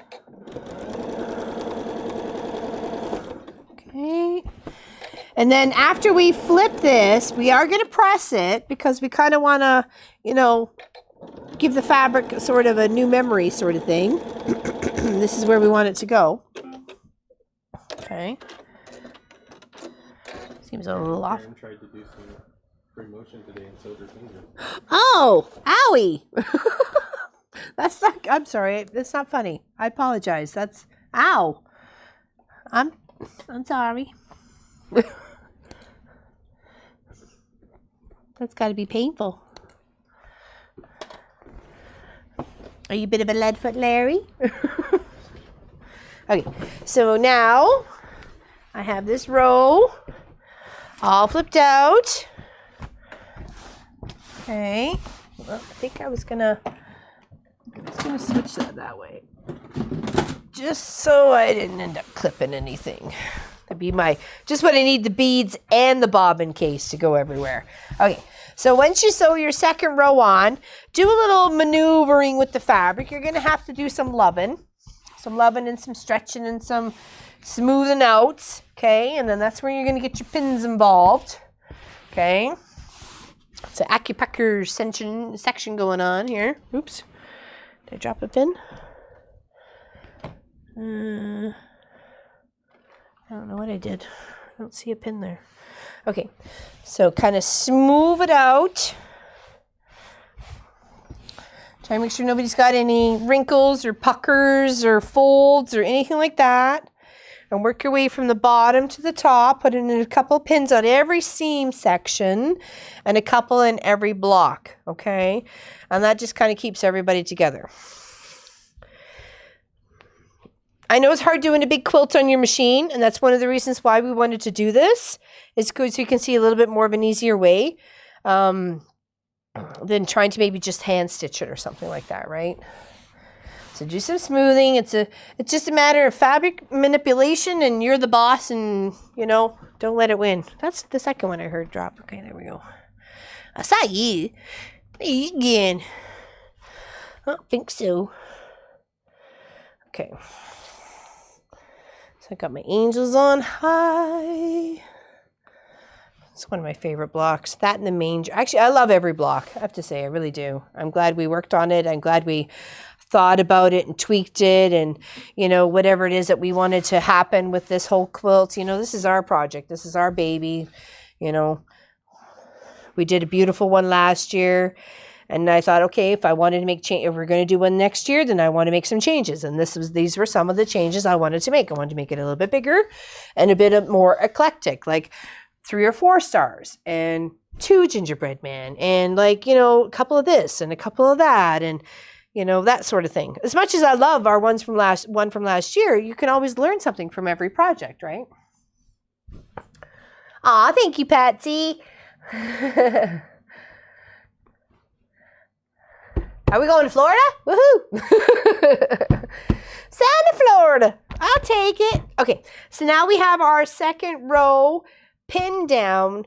Now we need to stitch it down. So we can go down in the same seams again like we did last time before we switch feet, okay?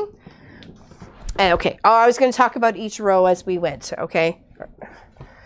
So here we go. So for the angel on high, I added about 1.5 inches on the top, 2 inches, 2.5 inches on the side, doesn't matter which side you want to choose, and another 1.5 inches on the bottom. For the presents, to block those out with the white fabric, I did both presents with white fabric, and I pretty much did a 2 3/4 on all sides, and then squared it up to 13.5.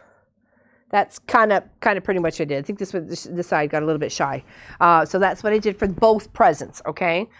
Now for the manger, remember I told you I had that bit of fabric between the bottom star and the manger. That's why I didn't actually add any fabric on that, because I knew there was a big enough chunk from the top of the manger to give these 3 stars their like individual space that were necessary to make it equal within the quilt. That's what I was thinking.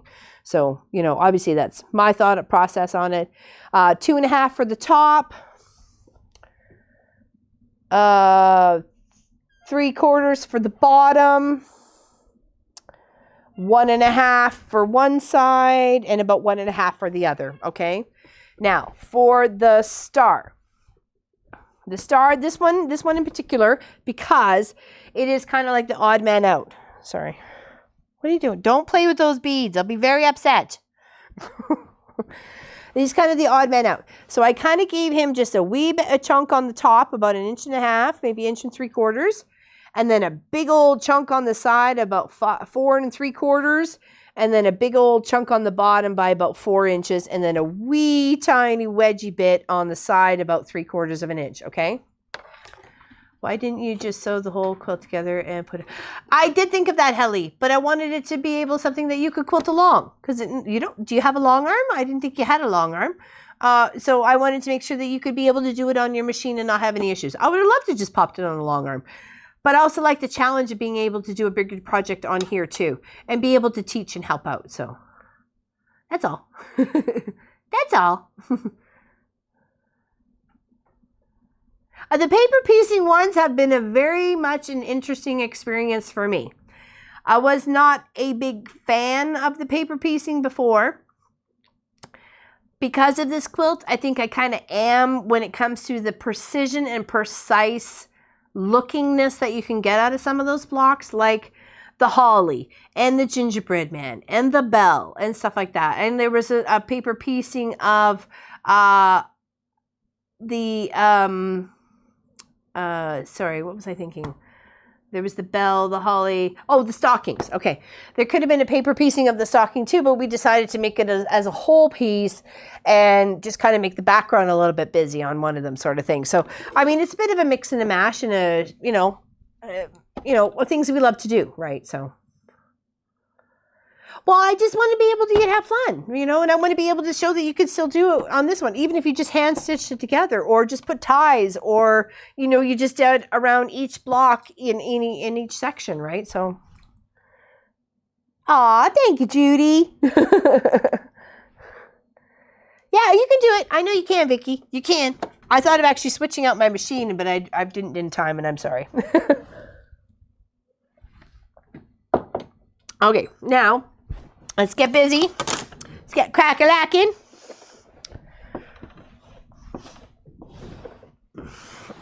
All right.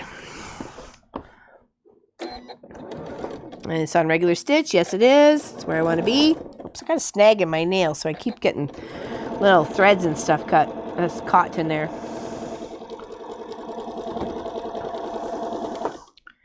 Okay, back stitch. And then over here.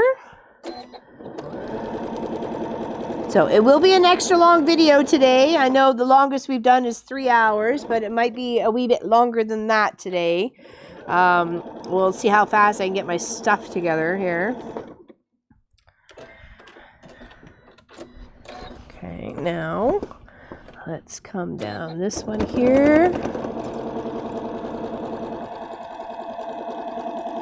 Is that the right one? Yes, it was. Not that it really matters. You could have went right beside the, the manger block here instead. I mean, it's up to you.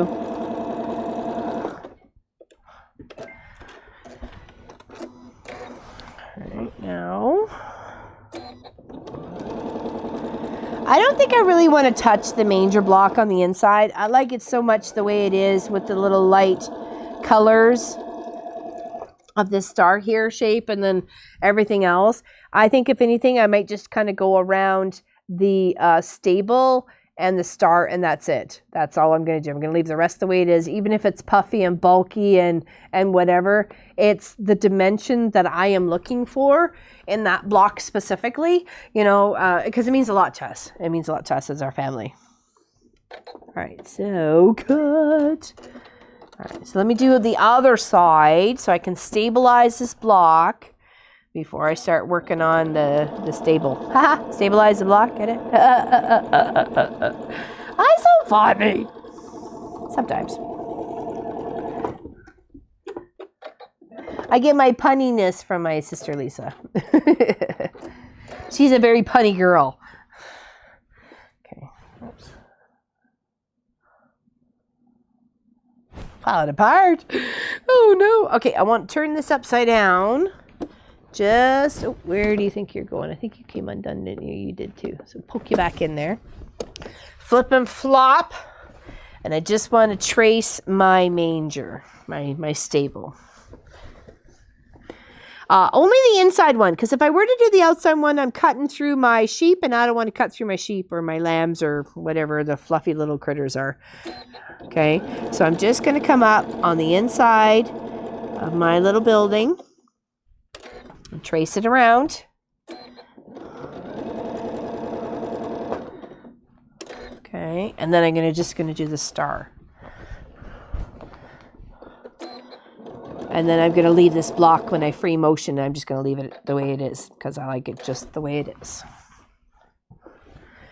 Now, if this was something you were going to use more on a daily basis, then of course I would probably put a little bit more, stitches in and around, of course, right? But this isn't. This is going to be something special that only gets taken out and enjoyed at Christmas, unless I'm doing a show or what have you. Then it'll be tucked away with the Christmas stuff. Okay, so lift up. And because this is just kind of a bit of a sharp little angle upwards, I'm just going to use my back step and then come back again. It's not, it's just like driving in reverse, right? You know where you're going. You hit the button and away you go. Okay. Do.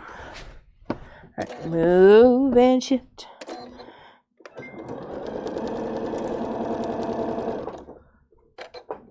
Okay, now come down here. Always lift your foot up when you're shifting your fabric around. Just makes it so much easier. Okay, now I come down on the other side of the star.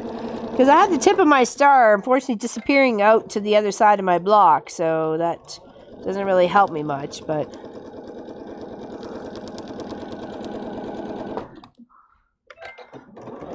Oop, wrong way, silly girl.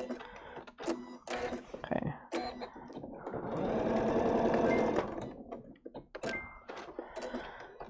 Alright, so that's the stable and the star. Sits down. Okay, all right, so I'm happy with that. Moving on to the present, which I'm just going to stitch on the outside of the block of the present.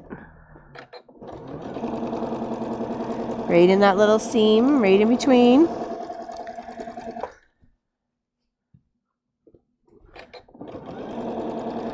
Try not to sew over any pins. Okay, there we go. Okay, now next, do this line here. It's a little border, the tiny border outside the present.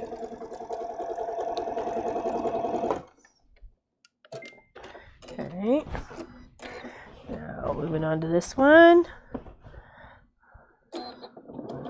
And then same with the angel. I think if anything, I were maybe just to echo her, and then that's it. I don't want to do anything else with her. Those are my two favorite blocks. I think I like to leave them just the way they are, in their natural beauty. Don't sew over your pin.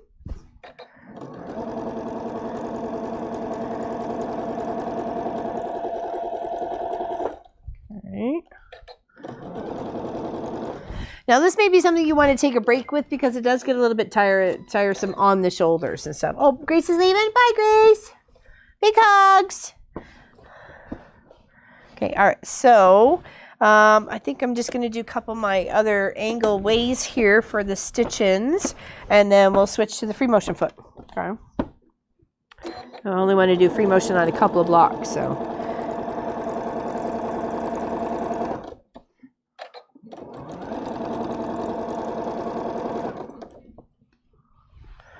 Doo-doo.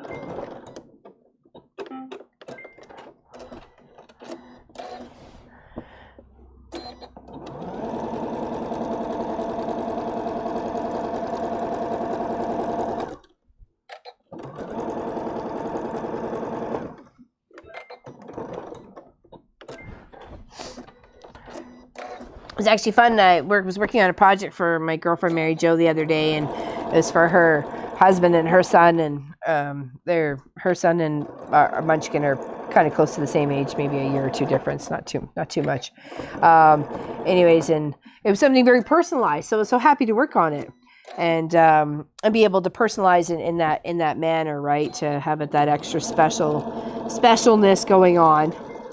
So she was super happy about it, and then of course gave me ideas of what we should be doing here at the quilt shop instead. I'm like, wait a second, we should be doing those too.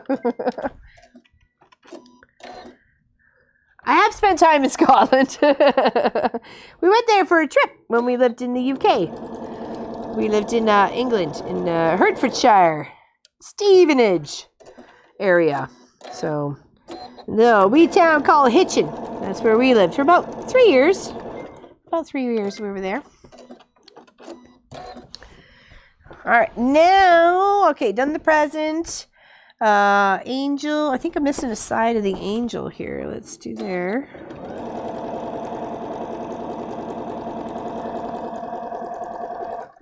And then, I mean, if you wanted to, you could do all this stitch part first and leave the free motion for the very, very last and just free motion all the way around. That's completely up to you. Uh-oh, do we have a troll? Who's that? Sorted to them. Don't worry about it. Okay. Alrighty.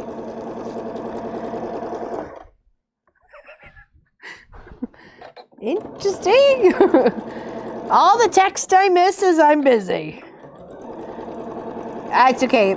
Pop would tell you about an interesting conversation he had with someone from, I'm not sure where they were, but they really liked my Instagram posts. But Pop, they thought they were talking to me, and they were actually talking to Pop, and he was getting a little frustrated with what they were saying. So, anyways.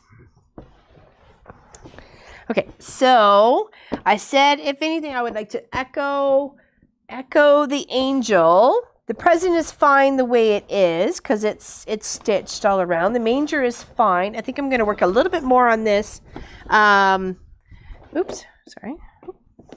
Oh, I just messed up. Oh, one of my big loose stitches there just caught. Whoa. Anyways, I'll fix that. What was the thing? Just doing the star, and then there wasn't really much free motion on this one, right? It was just a really, oh, I did the star, right? Didn't I? No, I didn't. Okay. That maybe I had. Only on the one side. Okay. No, on the both sides. Oh, it was this way. Okay, that's what I was missing. I'm like, wait a second here. I'm totally confused. Oh, just where I was. Thank you very much. Back at you, Mr. Nomi. How's Diane 57? How's her Nomi back from the doctor? I saw that in one of the posts last week, so hopefully she's still in there. Uh-oh. Okay.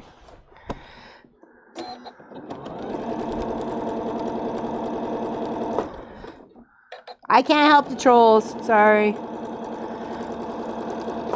I'm not a troll helper.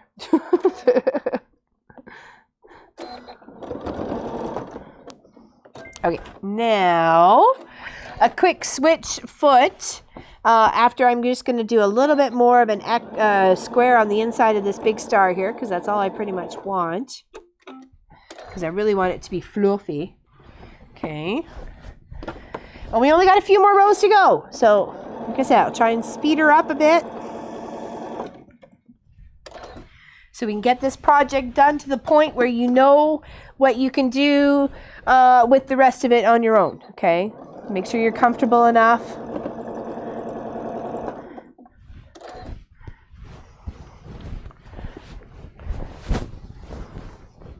This is where maybe sometimes you don't flip it this way, but you're flipping it that way because you don't have the next space in your machine. So just wiggle and woggle as much as you have to make sure it fits, okay?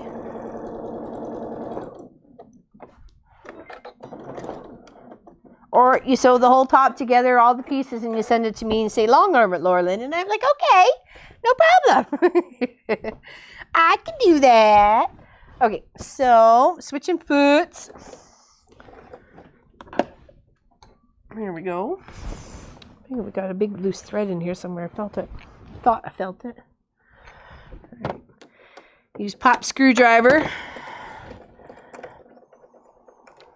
My old foot out, put my new foot in, shake it all about. Oh, thank you, Shazam!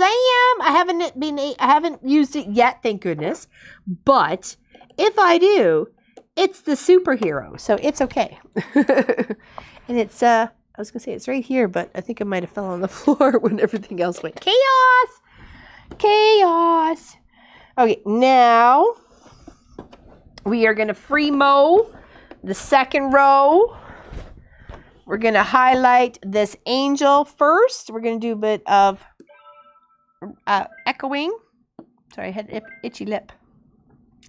Free motion. And turn the stitch down to like at least 1. Because then it looks half decent. Okay.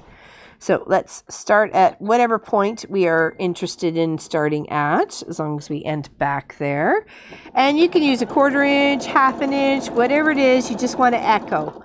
That's what I'm liking about this block in particular. I just want to echo that beautiful angel and his beautiful horn. I don't want to really add too much else to the background of it.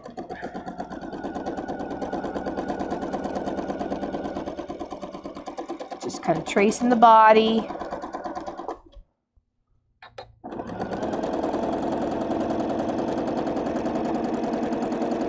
There we go. Beautiful. Love that one. Okay. Now, I like the present just the way it is. I like the manger just the way it is. I didn't want to highlight anybody there, so I'm going to... Oops. Sorry. Keep hitting the wrong button. Shift everybody around to the other side so I can work on that little bit of the star. I'm just going to add some swirls in the 2 big chunks here that I have with the fabric, okay? So I'm just going to start up a 1 little section here. Bring my bobbin to the top. Hold on to both threads as I start quilting, okay?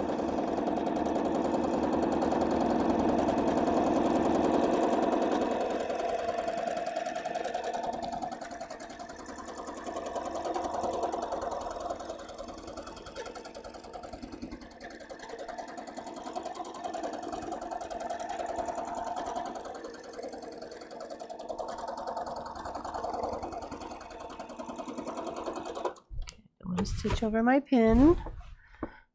I'm going to come into my swirl and then make my way back out. I'll follow on the outside to come up and fill this gap in here with the swirls.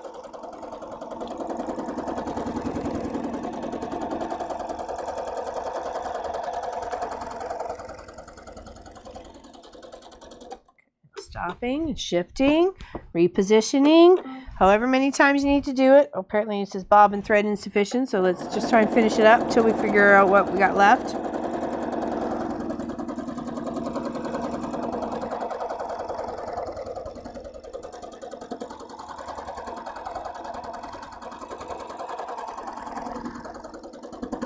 All right, and just at that little wavy part, just do a little wave to the other side. Don't be afraid to move your hands. I clearly am just like stretch it all the way out. Apparently, Mimi used her seam ripper the other day for minky fabric. Shazam was not the word she chose to shout out. Sorry. Not for minky fabric. I bet not. Oh, I'm sorry. I'm sorry, Mimi. That sucks. I bet not. Shalama lama ding dong, I'm sure. Okay, that is that row done. I am happy with that, so I am going to pin my 3rd row on. Okay, so I'm just taking my pins out here that I have going on. I'm going to stand up for a second here and lay this all flat. Okay.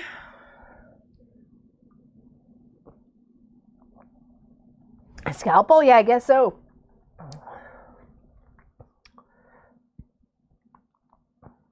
Oh, I've done that with a wallet.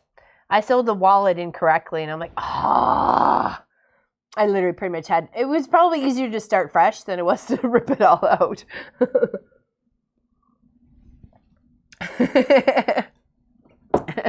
Just a wee bit shorter. I probably would just cut it, you know, said forget that, man, I'm cutting it. Okay, so now, oops, I'm going to stand up and I'm going to show you my 2 rows, okay? How's it looking? How's it looking there, Pop? It's looking all right? Can you zoom it out? Is that it? Sorry? Oh, just keep going? Yes. All right. All right, so we're going to pin our 3rd row on. Okay, make sure you straighten out your fabric. Utilize your space as much as possible. And the ironing board. And anybody else's space you got going on. Okay, now I think this is where I had the Mom and Pop logo that Jerry Lynn, I believe, did for us. Okay, so I had it right under the manger. Yeah, that's right, because it was up from the present. Okay, so I'm just going to flip this way. So I've got my bell, the little one that says, you know, what quilt block it is or quilt it is for the Mom and Pop Quilt Shop of 2017. Okay, and I'm just going to follow that little line with my fabrics. Try and line up those seams because you have the 13-inch block squares to be dealing with. There is a seam, so try and deal with that the best you can. Some may be a wee bit wonky, but you can handle it. I know you got it. You got the means. You got the motion. Okay, now put it all the way to the end and into the middle. Okay, all right, we're getting there. We are getting there. Now we just got to switch the foot again. I know it's a matter of switching foots. That's why I said if you want, you can sew it all, you know, do what you like. But I'm just showing how I'm doing it, and this is how I would do it. I'd switch feet. It's not going to bother me some. It's a quick little foot change. Foot change? Foot change. You okay? Getting a snack? I'd say bring me a cinnamon bun, but it's too sticky, so. I'd stick to my project, and I don't want that. But I'll take a refill when you get a chance. Oh, wee bit cookie. Thanks, Pop. I know you love me. Okay, see how our bobbin is? We got a wee bit. I think we'll take it out.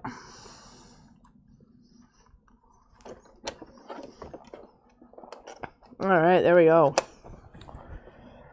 Now, sewing row 3 on. Take your time. I know it's getting bigger and bigger as we go. This is kind of the middle part, really. This row here, because there's 5 rows of 4, right? So this is kind of like the middle part. If you can handle this and handle the quilting and get it all in there, you're going to be just fine for the rest. Oh, wrong. Wrong. Wrong. There we go. Wrong, wrong, wrong, wrong, wrong. It was totally wrong. Okay, now sometimes you may have to say, okay, listen, this is just driving me crazy. I need to roll this up a bit. Oh, you see what I did? Whoops. It folded under it as I was getting close to the edge. So I'll deal with that. I'm not too worried about it. But for right now, we're just going to continue on what we got to do. But note to self, make sure your little fabric doesn't flip over and you stitch on it. Oh, is Loretta leaving? Bye, Loretta. Hope you feel better. Anyway, so like I said, just roll it up so it's not in your way It's like a nice little big sausage. Flopped off to the side. Okay.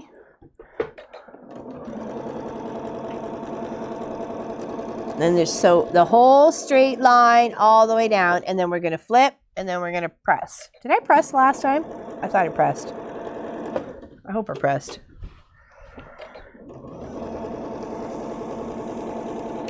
I have had such fun with this Scrappy project behind me. The red Scrappy and gray, red and gray. Yeah, lots of fun. It has a little bit of black now to it, but that's all right. It's all good. It's all good. It was a little special, is it? Okay, thanks, honey. Apparently I got a special drink. Oop, hold on, where are you going? There you go. Okay, all right, straighten you out a bit here.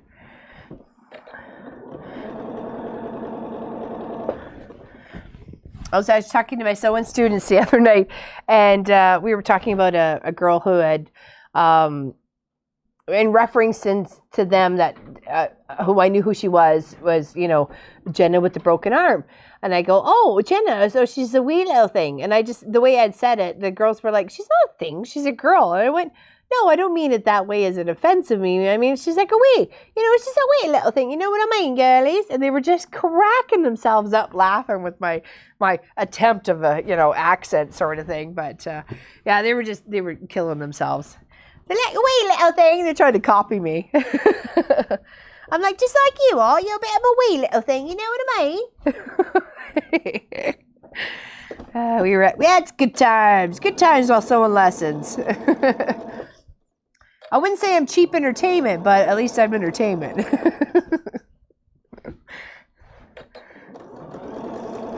And they always learn something when they go home. Their parents always ask them, what did you learn? And they always have like a couple of things to say. So that makes me very proud. So.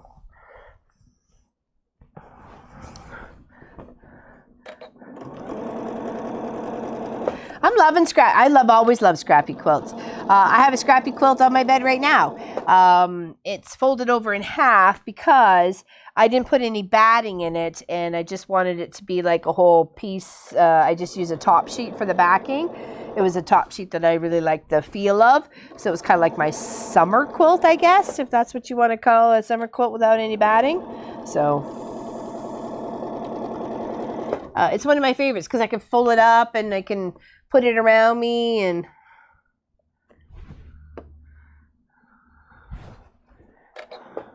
you know, it's all good fun. All good fun. Okay, I know some of my rows are not evening up here, but I'm not going to be too stressed about it. I'm just going to plug away and focus on what we're doing here. And we're going to move our other little blocks over here because we only have 2 more in the side part. I was so excited. We're getting there, folks. We're getting there. Our dream is coming true. I was just going to make sure I sewed it right side up. I thought for a second I sewed it upside down. That would be me. We know this. Be like, oh, that's nothing new. Laurelyn's sewing it upside down.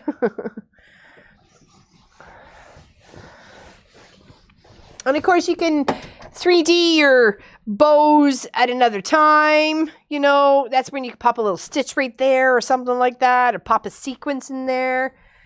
You know, let me just stand up here so I can get the rest of this all pressed. Clive is looking for a place to nap. I can tell.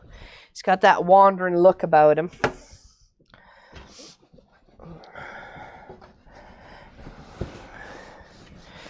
All right, so let's get this all pressed out here and looking lovely. Oh, so lovely. Okay.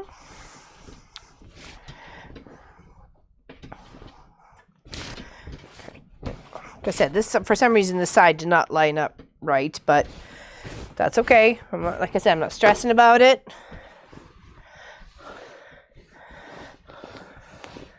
It's all going to be pretty in the end. Okay. I love that block, the Mom and Pop Christmas 2017.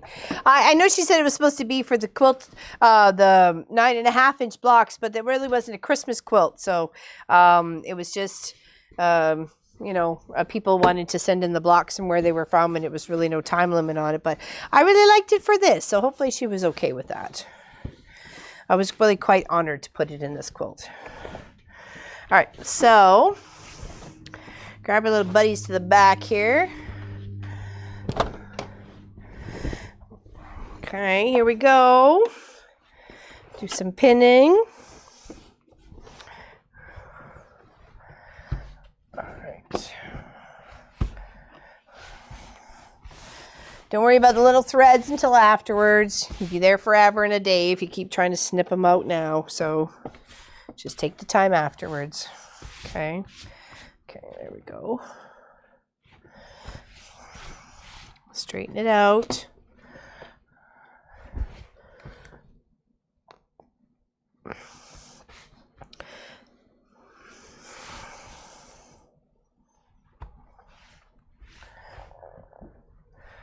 And we're just going to sew down some lines and continue on. Nothing really too exciting. It's pretty much just a repeat of what we've been doing. I always say nothing too exciting, but really it is. It's pretty darn exciting for me, so I don't know why I say nothing too exciting. This is my life, man. This is darn exciting.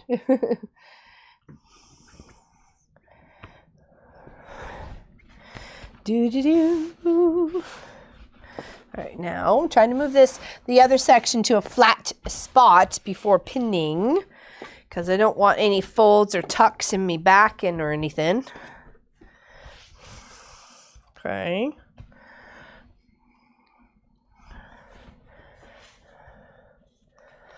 Now put as many as you feel you need. If you want safety pins, put safety pins. If you want to put the pins with the little bit of foamy thingy on the end, then put the little foamy thingy on the end. I mean, that's completely up to you.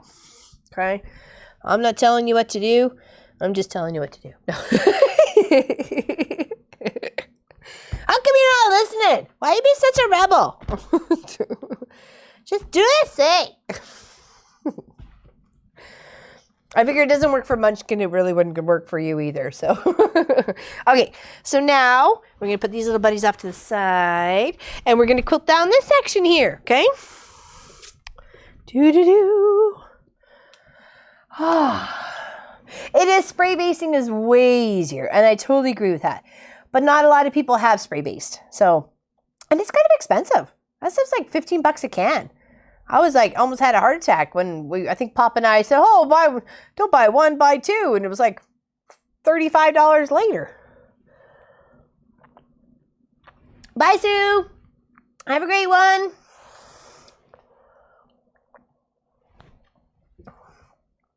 Fumes are definitely ugly. I have to actually spray baste it outside.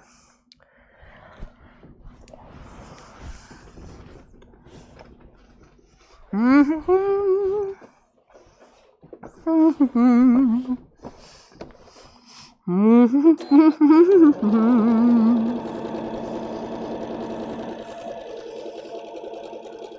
right, I will talk about this row and the pieces that I added to the blocks in one moment.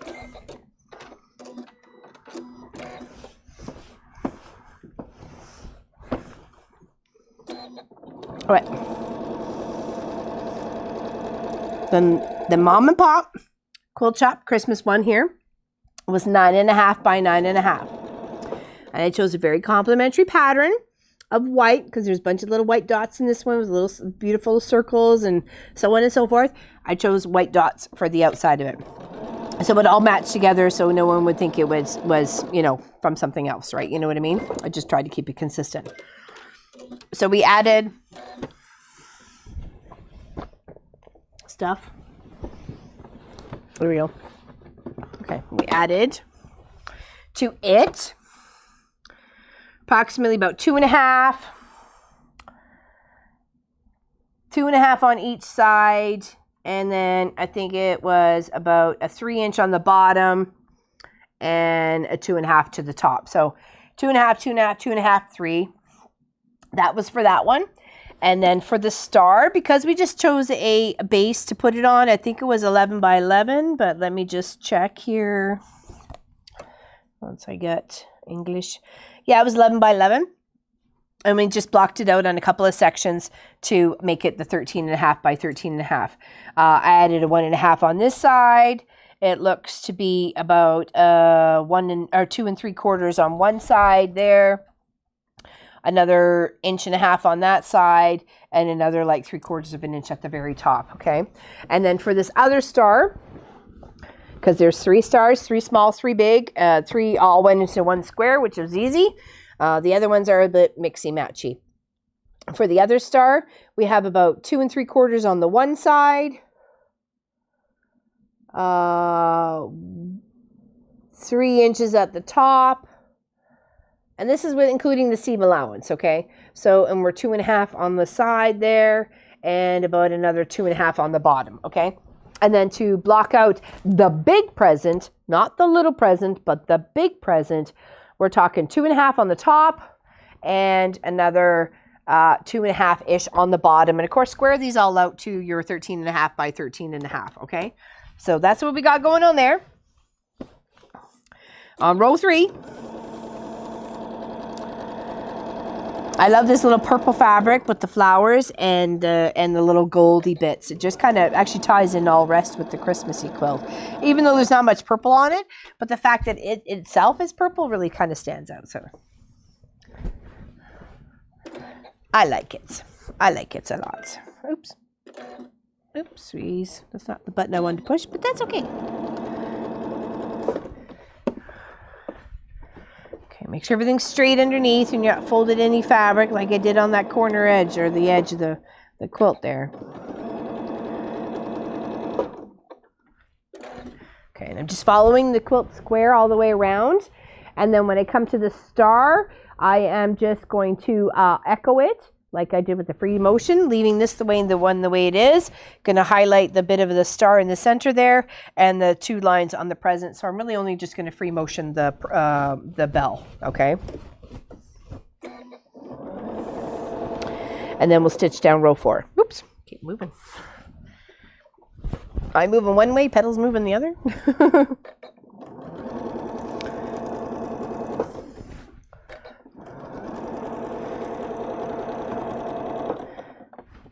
Up and shift in a straight line, sewing when you start and stop. Are you back? Yeah, well, kind of does a little dut. So as I'm going each row, I'm trying to do a little back and start and stop. But as I'm turning the corners to kind of square it out as I can, because I'm kind of like in the middle of the quilt right now, so I know I can turn it all the way around evenly, sort of thing, and not have too much of an issue. I'm just flipping it around. But when I'm trying to do the lines, I'm trying to stop, do a little back stitch as well. I'm hitting the button kind of fast, so you may not be able to detect it. So, but I'm trying to. Okay, so I've stitched down here. I'm okay with the, actually, no, I do want to do that one. I'm not okay with not doing that one. So let's sew down the block in between the bell and the announcement, or the plaque, I guess, quilt shop plaque.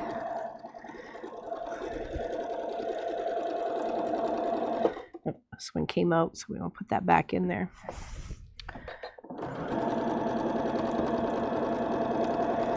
Not really when it's coming to the end of the row, because I know I'm going to stitch back over that again.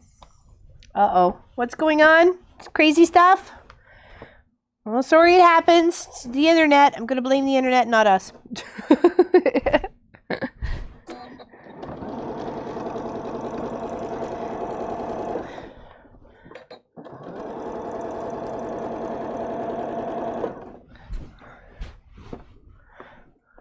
Oh, let's straighten this out. It's got a little bit of a wee fold in there. Feels like a wee fold. Okay, there we go. It's a bit better.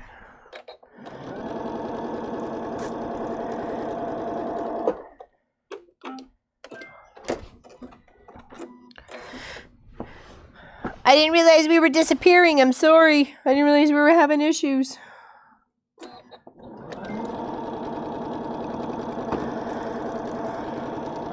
Well, maybe not us per se, but maybe YouTube itself. So.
I'm sorry, Lofi. I don't think you.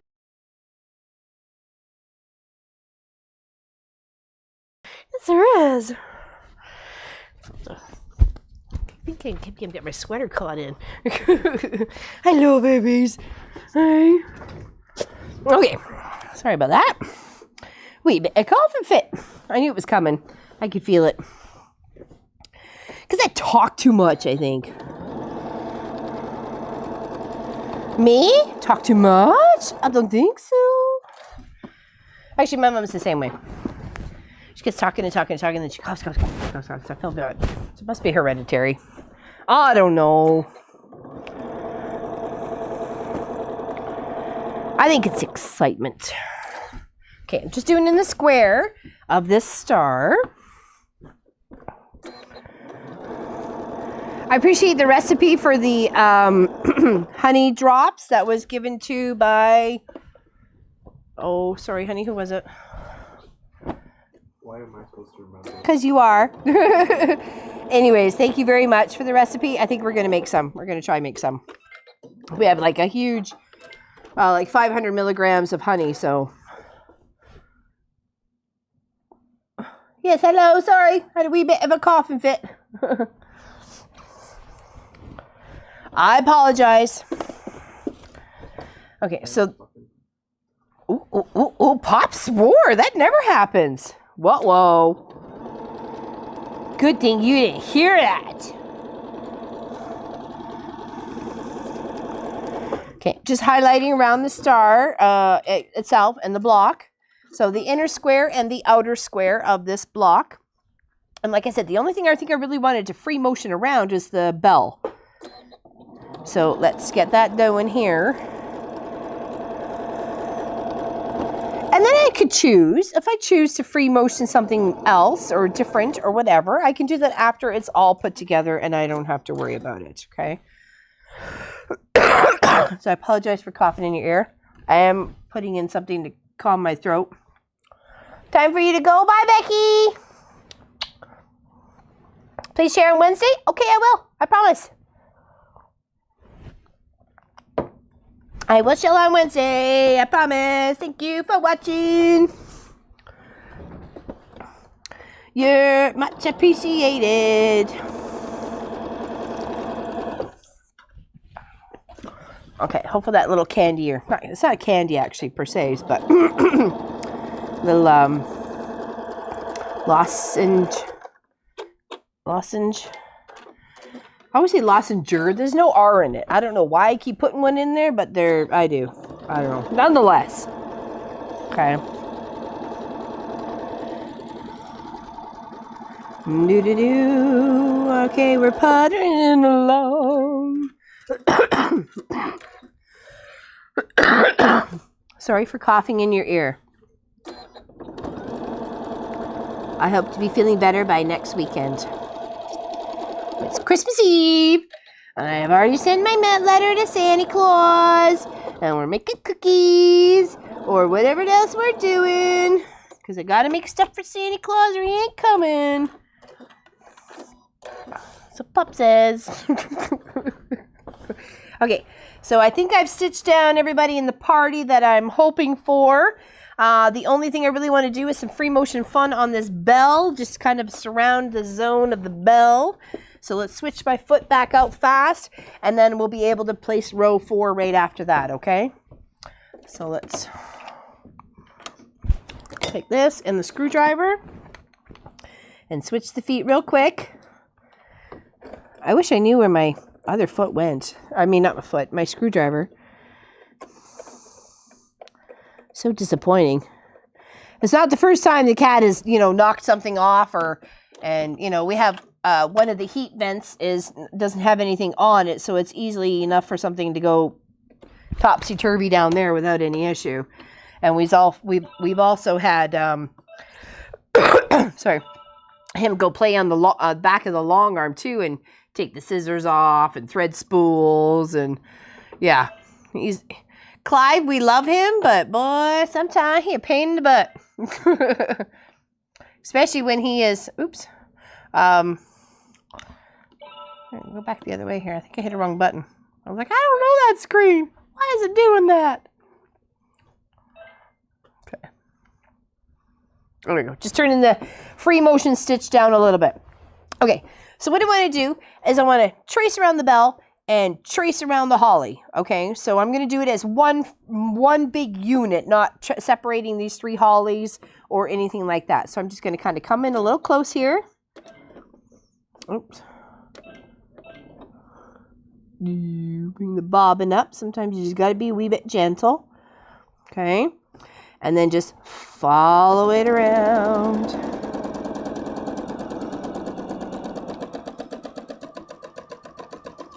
Okay, now make sure you take those threads out of the way, because they're just going to visually distract you. Well, they do for me. I don't know how it's going to be for you, but that's how it works for me.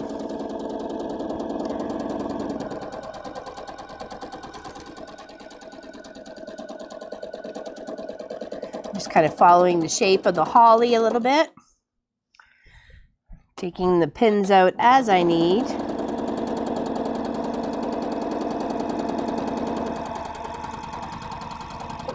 Because I just want to echo it. I can echo it 2 or 3 times, but I think just echoing it once will do the effect that I'm hoping for, and then we can move on to the next row. Okay. That's row 4, 5, and then the side part, and then we are done. Oops. Oh, I came close to that bell there. There we go. Come back out here. There. Okay. What about your feed dogs? Don't you put them down? The machine, because it is a Janome 15,000, it does it itself. But if you were to have your own regular domestic machine, that's what I was saying, that you have that little button or switch or some sort of mechanism about here on your plate. Like, back here somewhere, around here, maybe in the front-ish, maybe on the side-ish, maybe over there. Just check your manual for your feed dogs dropper, or how to drop your feed dogs. Okay. Okay, so I think I am happy with the turnout of this one, and I've only just done the one little echo around the bell, which I'm happy with. I'm fine with that. So I'm going to lay this back out and place number 4, row 4. Okay. Try not to line up those seams a little bit better. It was a wee bit wonky over here. I might just try and rip that nail off. It's driving me crazy. Okay, Now, for 4, I think I wanted this one, and then this one was the last. Yeah, that one was the last. Okay. 4 was the stockings with Pop and I on it. So Pop's on one end of the block or the row, and I'm on the other. Okay. So there's me, and there's Pop. And we're just going to make sure when we lay this down, when it's flipped, it's going to be correct. Okay. All right. So let's line this up over here. Let's do more of our a seam sort of thing, but more because the seam got moved over a smidgy. I'm going to have to readjust. So it happens, you know, don't stress about it. You know, life is full of ups and downs and ins and outs, and, you know, everything that goes wrong can go wrong. That's what it is. You know, just deal with it the best you can. Gotta pull up your big person underwear and face it, and that's what you gotta do. That's the way it is. Okay. All right, now stretching that out, just smoothing it so it gets to where it needs to go and its destination, which is over here. Okay, grab a few more pins. And of course, some of these blocks are going to need a little bit more free motion fun or free motion love than some others. And, you know, some don't need any at all. So, you know, that's the joy of when you design a quilt. You can have it so it has as much as it or a little as it needs. Okay. Because this is more than the halfway mark sort of per se, I'm actually flipping it the other way. So the majority of what I have quilted is going to be to the table side of my desk. And then what still needs to be quilted area is going to be up over here, snug up against me. Okay. So obviously you need to change your foot again.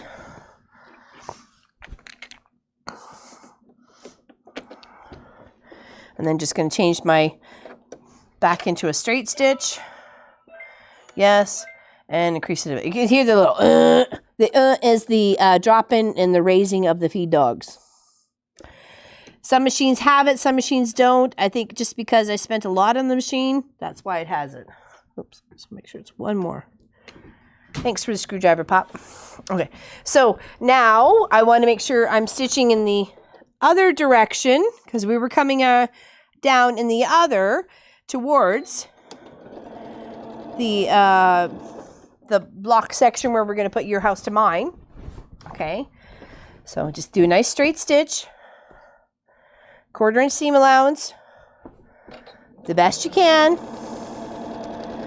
Yeah, you're going to end up with some wonkies and some puckers and some whatevers, but, you know, we just got to deal with it the best that we can.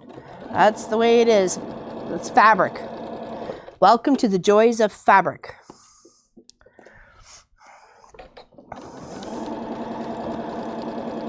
I have a girlfriend, her kids love me so much, she just puts me on all the time, and they love watching me. Doesn't matter what I'm doing. I think it's hilarious. I think it's adorable. I'm like, do they even know what I'm talking about? Well, I don't think so. I feel like I got a wee bit of a fold here. That's what I was trying to straighten out there. I don't want a wee bit of fold.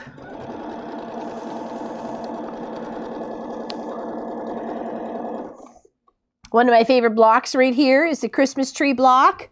Love that one. It's one of my favorites. I loved how it turned out. Very much pretty cool. Very much loving that one, that's for sure. There's been quite a few ones that I really liked and that had never tried before, especially with the paper piecing parts.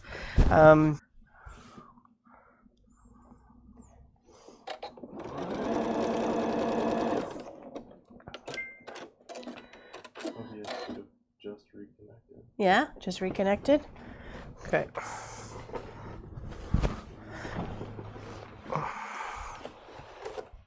Okay, we there? Sorry, everybody. We're having some issues. We certainly don't want the issues, but, you know, as life happens, they happen to happen. So hopefully we're back and you can see what we got going on here. I sewed row number 4 on, and I'm just straightening it out a little bit because of the batting and the layers of I have going on here. I think it might be, I'm not sure if my iron would reach, but nope, it don't. I was gonna say maybe my iron would reach and I could just bring it over there, but it won't. So there we go. I'll try and slip it on. There we go. Move that pin. No, Mr. Clive, it's not your time. Okay, it's looking fantabulous. Let me tell you, I am loving this. It's looking really good. Just going to press down the 4th row where I have stitched it to where the second and the 3rd and the 4th join up. You know, if you need lines for reference, you know, then go ahead and mark a line. You know, it's up to you, right? This is your project. Do whatever it is, as much or as little as you want. Oh, forgot a pin in there. I can see it right now. There we go.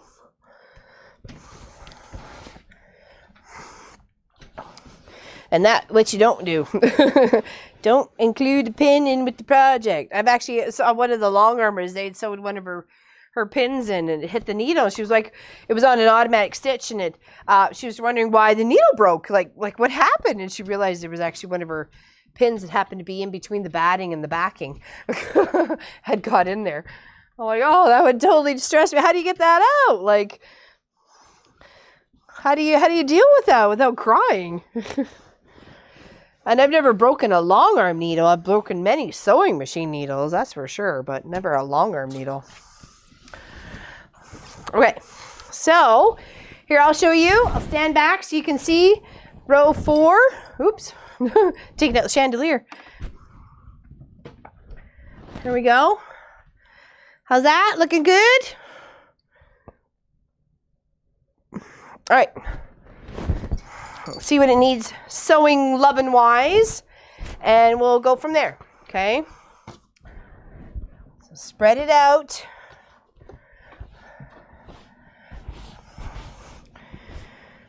Got one more row to add along the bottom here, and then that one across the side, and hopefully we're good to go in the whole batting, backing, and everything of the net. Well, we'll have to adjust somehow, so because I made a mistake, but that is life. Okay, hopefully we'll be okay. Okay, now I want to add a couple of swirls around the stockings for sure. Let me pop some pins in here. Just going to lift it up so I can make sure I'm not pinning it to my ironing board.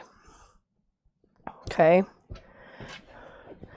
I love this little bears with their little sweaters on. I don't know. Bears with sweaters. This is something so cute and adorable about bears and sweaters. And scarves and stuff. I don't know. It's like Mr. Paddington. You know, we all love Mr. Paddington Bear. He's got a sweater and his wee scarf.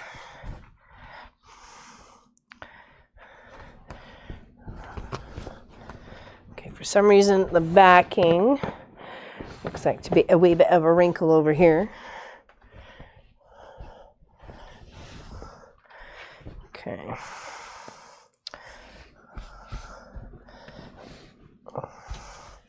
Just trying to make sure things are flat. That's because you don't have a lot of space to work with. You know, you have to clean off the kitchen counter or something just to get your stuff together, right?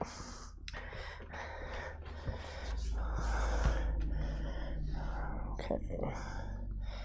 So here, here, here, here. Ow! Ooh. Okay.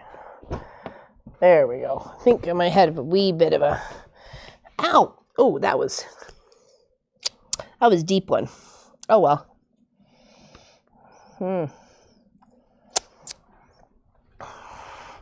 It happens. Just don't bleed on the quilt. It's not allowed.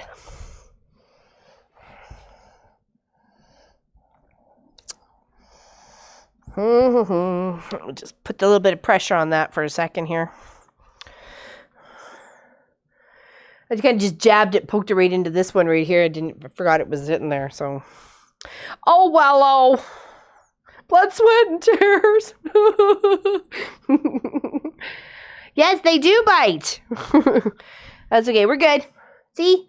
All good. All right. I just want to make sure this is laid out a bit better because I was trying to fight with it there, and I didn't want any folds underneath, and I had a feeling, like I see right here, that we might have a fold.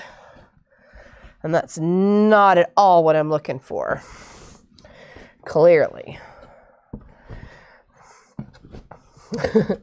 Except my batting stick is getting stuck to my Velcro on the side of the long arm. Yeah, we're good. A little bit of pressure. Pressure stops the bleeding.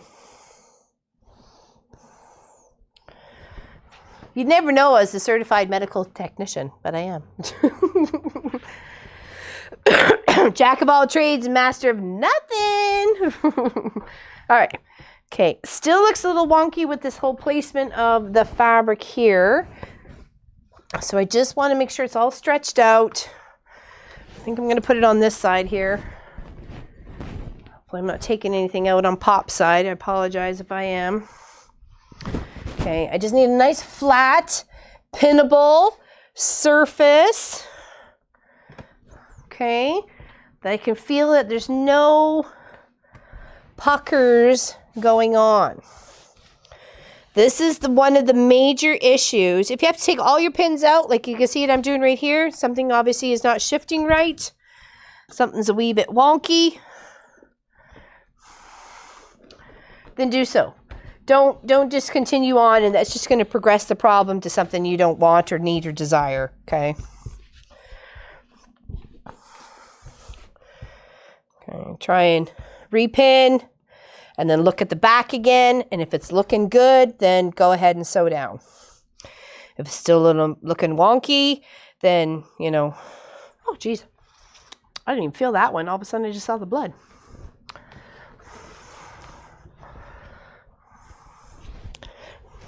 The girls were like, do you poke yourself a lot? I'm like, every day, several times a day. They're like, really? I'm like, yes. That's what happens when you're a quilter. Okay, but for some reason, it seems a little bit wonky in this zone here underneath the tree. It's got this little wave going on, and I do not like it. Okay, sorry to fight with it, but this is what happens. I'm just trying to, I can feel the wave, so I'm just trying to straighten it out and see if it's just a matter of fact of getting the backing fabric to shift more in the right direction, literally the right hand direction. Okay. Took some pins out. We'll pin it again, and we'll see where it gets me, you know, because that's all we can do. That's all we can do. It's not really a matter of iron in place because I've already sewn things already. So it's a matter of just shifting out what I have going on here to make sure the backing is even, because it's kind of got a little bit of a wrinkle or a fold that I can tell is going to happen if I were to stitch this down and then proceed, right? Which is not what I want.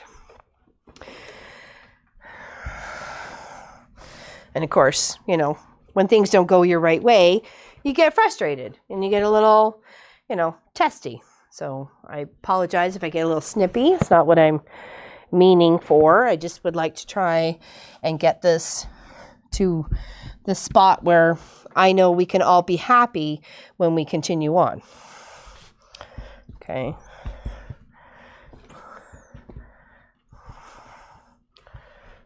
Okay. Here. Here.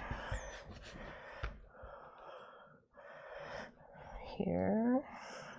Okay, let's see. Oh, got one more pin. A couple more pins here. I thought that was blood there for a second. It's just red fluff, thank goodness. Okay. So that's why I keep looking on the back side. There's a wee bit of a wrinkle right in this. Not a wrinkle, but it's a bubble. And, you know, and I just want to make sure it's smoothed out before we're working on anything else. You know what I mean? So if I have to smooth it out to the side here, which is I'm trying to do with my hand. You know, these are all the things you're going to have to troubleshoot at home too. So I'm kind of glad I'm going through them. So it gives you the say, oh, well, geez, not everything's perfect. Like, look, I had to stress for like another half hour on trying to even stuff up, you know. So nothing ever works perfect. Let's put it that way. Okay. All we can do is the best that we can. And if we get a fold, we get a fold. I'm not going to stress about it. Life is life, right? It looks pretty good. It's better than it was looking.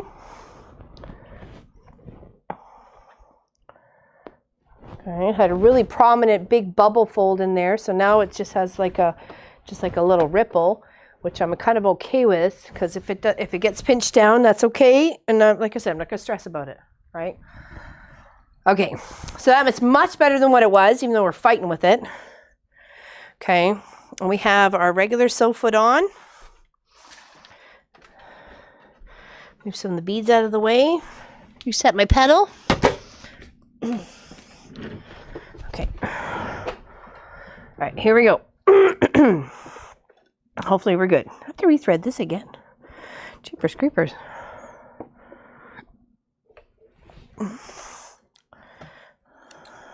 What are we at for time-wise? Yes. Are you done? Nope. Then it doesn't matter. Love Pop's logic. Are you done yet? No. Okay, still working. Back to work. Back to work, Zoe.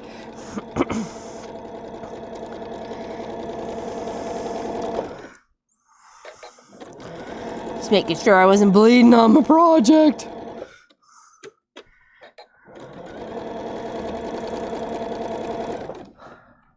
Okay. All right, now.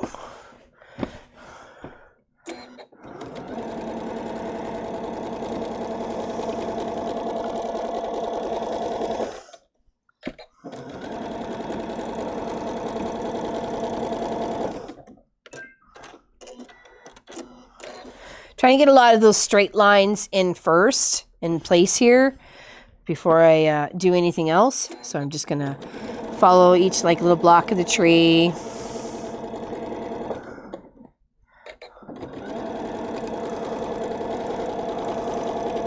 Stitch down in those areas that are important. Okay.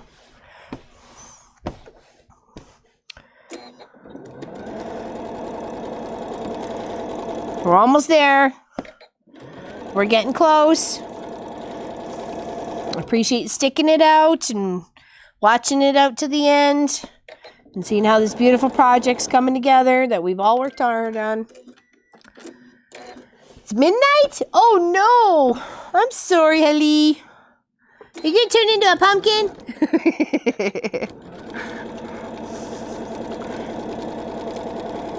Are you Cinderella? Cinderella, Cinderella, Cinderella. I love Cinderella. Actually, the new movie that was out a couple years ago with the big, beautiful blue dress, it's like 250 yards of fabric per dress, and they made 9 dresses for the movie. I was like, what?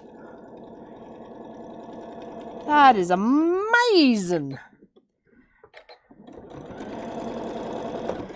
I'm like, yeah, as soon as I saw it come on, I'm like, oh, geez, the fabric entailed in that. It's just crazy.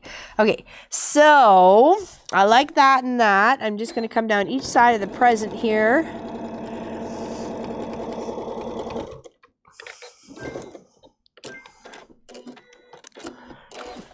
And this side of the ribbon, and then the other side of the ribbon, and then the other side of the present. And then we'll switch to the free motion foot. Okay.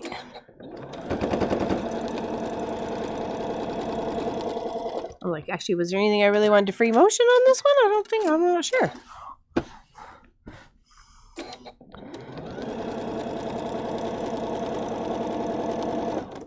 Okay. Okay, we'll just do 2 sides on this present here. So we do the bottom of the block, and then the bottom and the top of the present, and that'll be done with this block.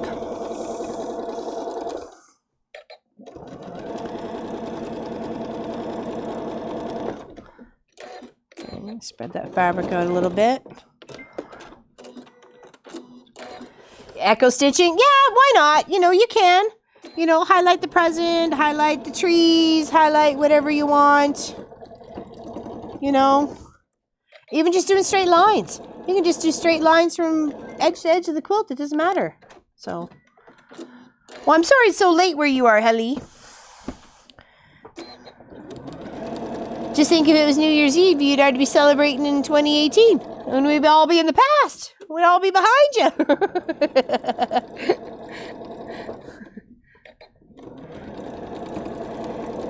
And Alicia too, and A from, you know, they're from Denmark, I believe. So, yep, definitely. Okay, leave that the way it is. Put this one right across the top here. This is just the tree blocks, just squaring them up. We're putting at least 1 stitch down the center. Okay. 1 on the bottom and then 1 on the top. Love that gingerbread fabric. That's so cute. Love the gingerbread fabric.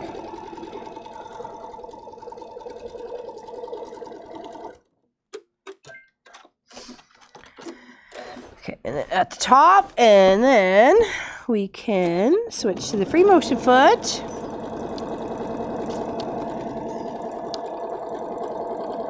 Or sew the 5th line on.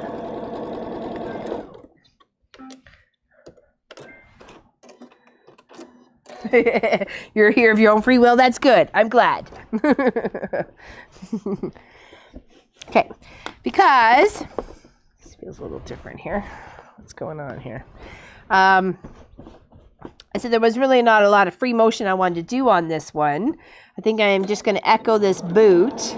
But that's easy enough to do with your straight stitch foot. Okay.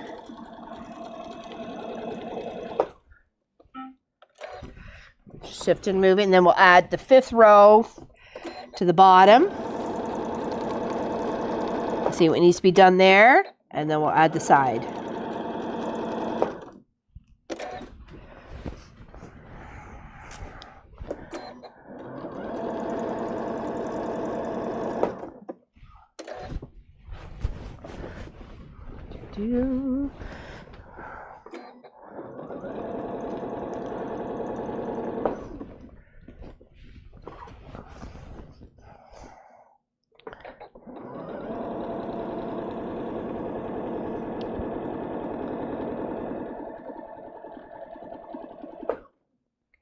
Curve around the toe there.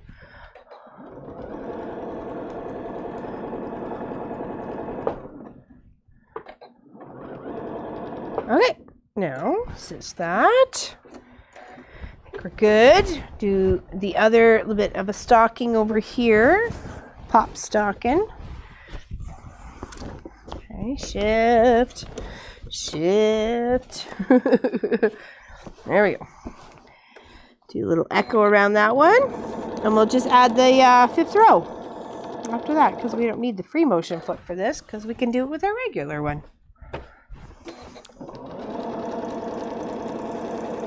Now, you could have had gray thread, white thread, red thread, green thread, purple thread, whatever kind of thread you wanted. So silver, you know, gold tied all together.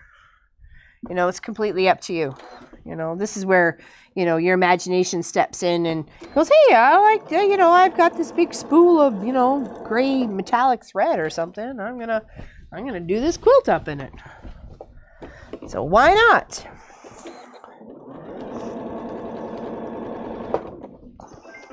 Oops, It's not what I wanted. There we go.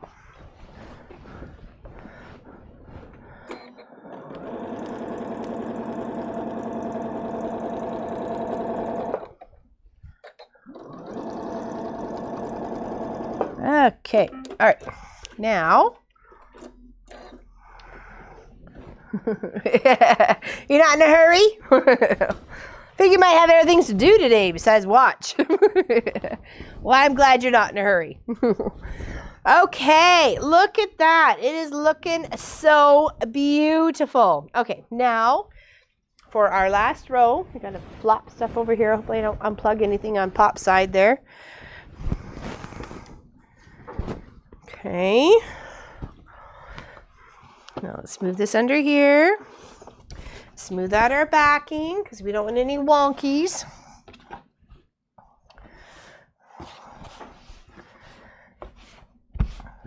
Okay, now.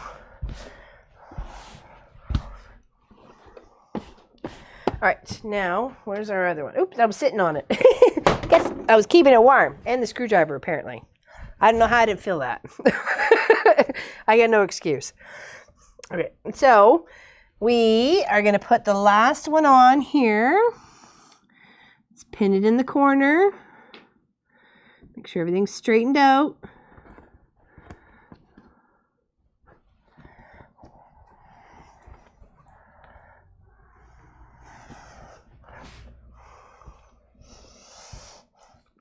Try and line up some of those seams. I know they're a little all over the place, but, you know, if you can, try and line up a couple.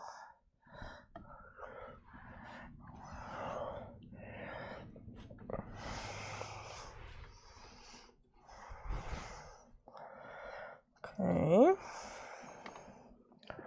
Do-do-do. Oops. Go through the batting there, silly. Okay.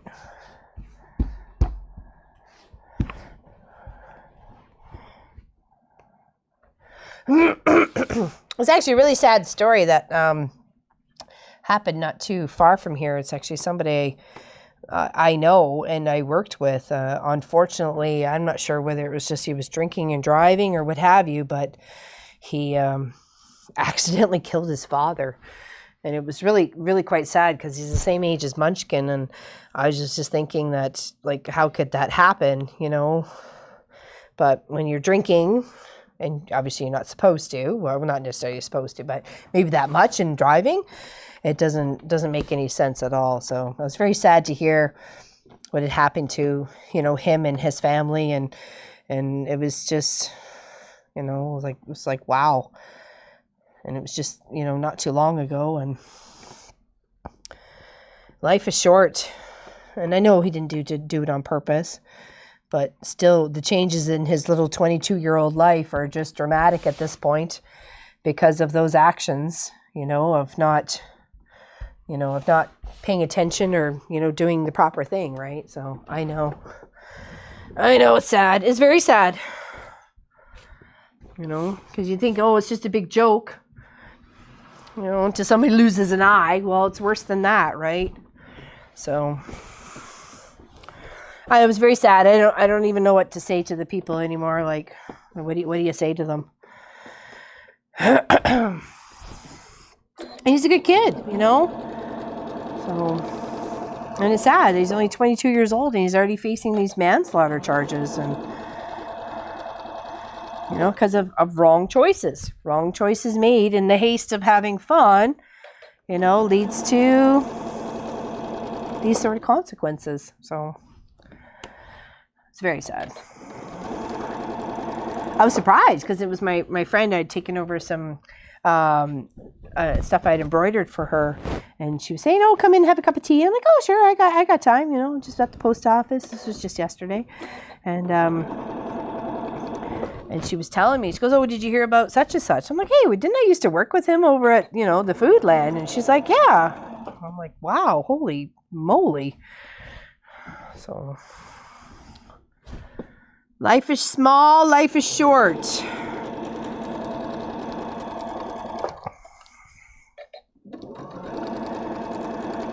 Accident or not, that's still a huge responsibility for a child, you know. have that hanging over their head.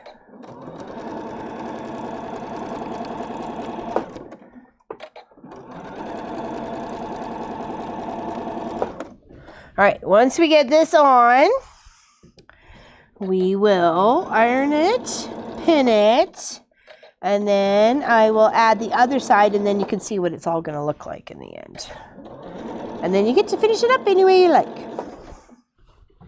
Okay, you kind of get what we got going on here. The chaos.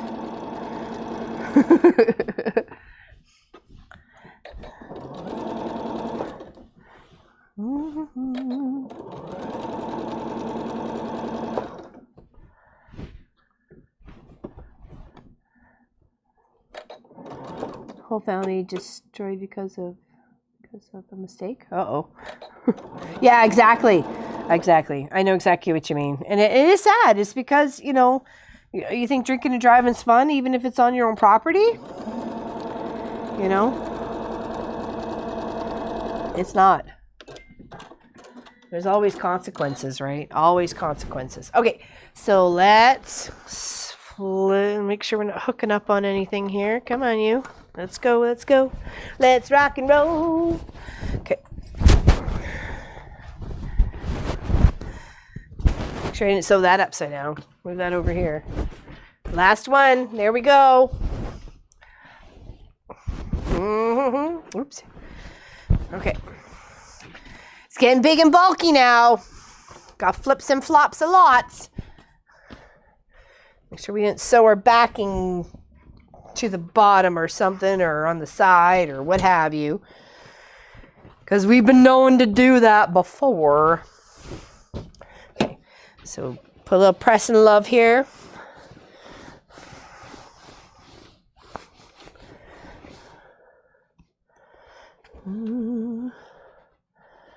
Do. Got the Christmas light flashing the colors to the white, to the colors to the white.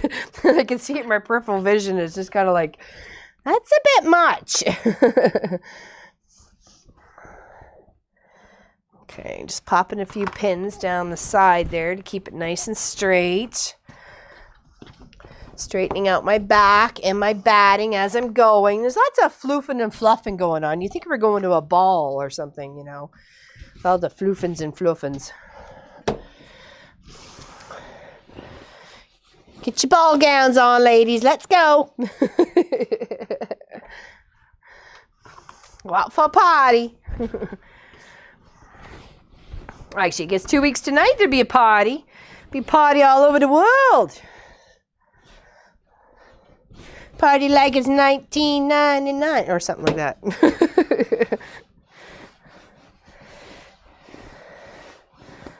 Oh, there's a pin. All right, loving that. Okay, so we're going to pin that. There we go. Let's get this pinned down on the bottom edge here so I know what I'm doing. Grab a bunch. Okay.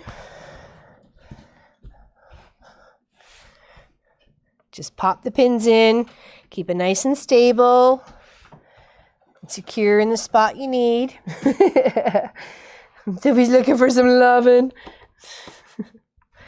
She's like, you guys been busy for far too long. No letters today? Nope, no mail. No mail, sorry.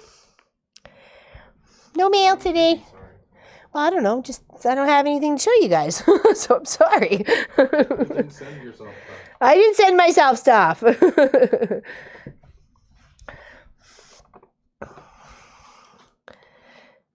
No, but I New Year's Eve, or the video for New Year's Eve, I think what we'll do is we'll go through everybody's block, and you could see everybody's block and what they did and how many we got and how it'll all be incorporated into one big quilt.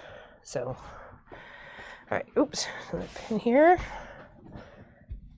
Okay, so we'll put that there. How many blocks do you think we have? Oh, probably about 30.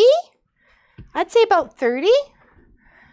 That's just a rough guesstimate. I did not keep track as I was going. I'm sorry. I was just too darn excited to get mail. That wasn't a bill.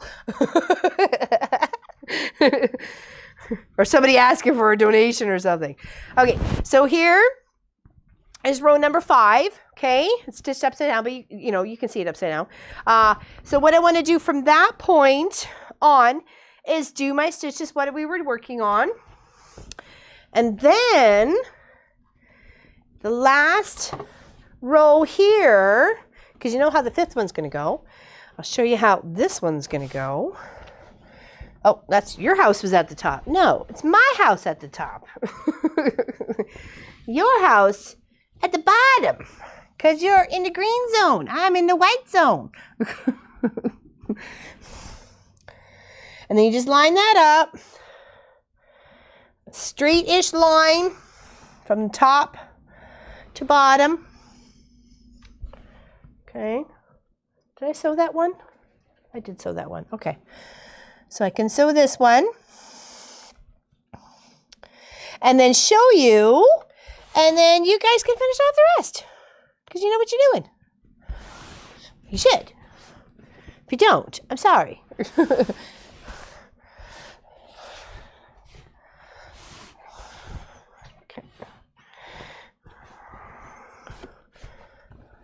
Trying to make a nice straight line with my fabric because some of my border edges are a little off, and I'm okay with that.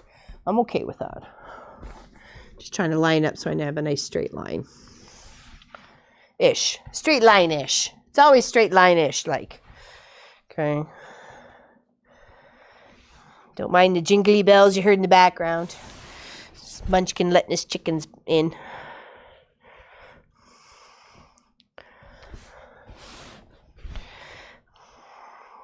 Okay, I did add an extra part to the top of my kind of your house. But now that I see it's a little bit extra, I'm going to actually kind of even out the differences. Because I left some for trimming. Okay, just in case my seam allowances weren't always correct. Or something was a little wonky or otherwise in that. So, okay, so I'm going to shift that up a bit. And pin it. Okay. I'd rather have something to trim than something to go, uh-oh, how do I add on? What's up there, Munchkin? Just standing? Thumbs up? Okay. Okay.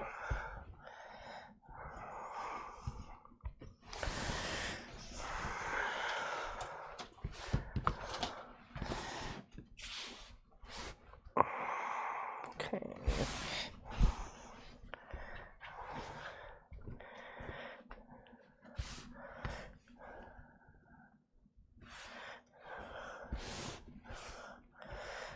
I'm not sure why I don't have such a straight line on this side, but oh well. Life is like that.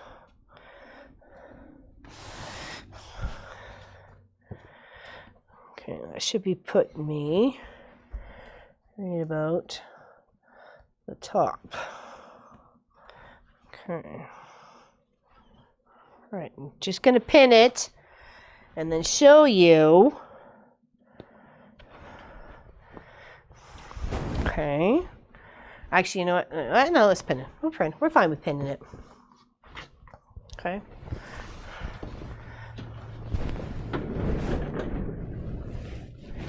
Let's move this out of the way.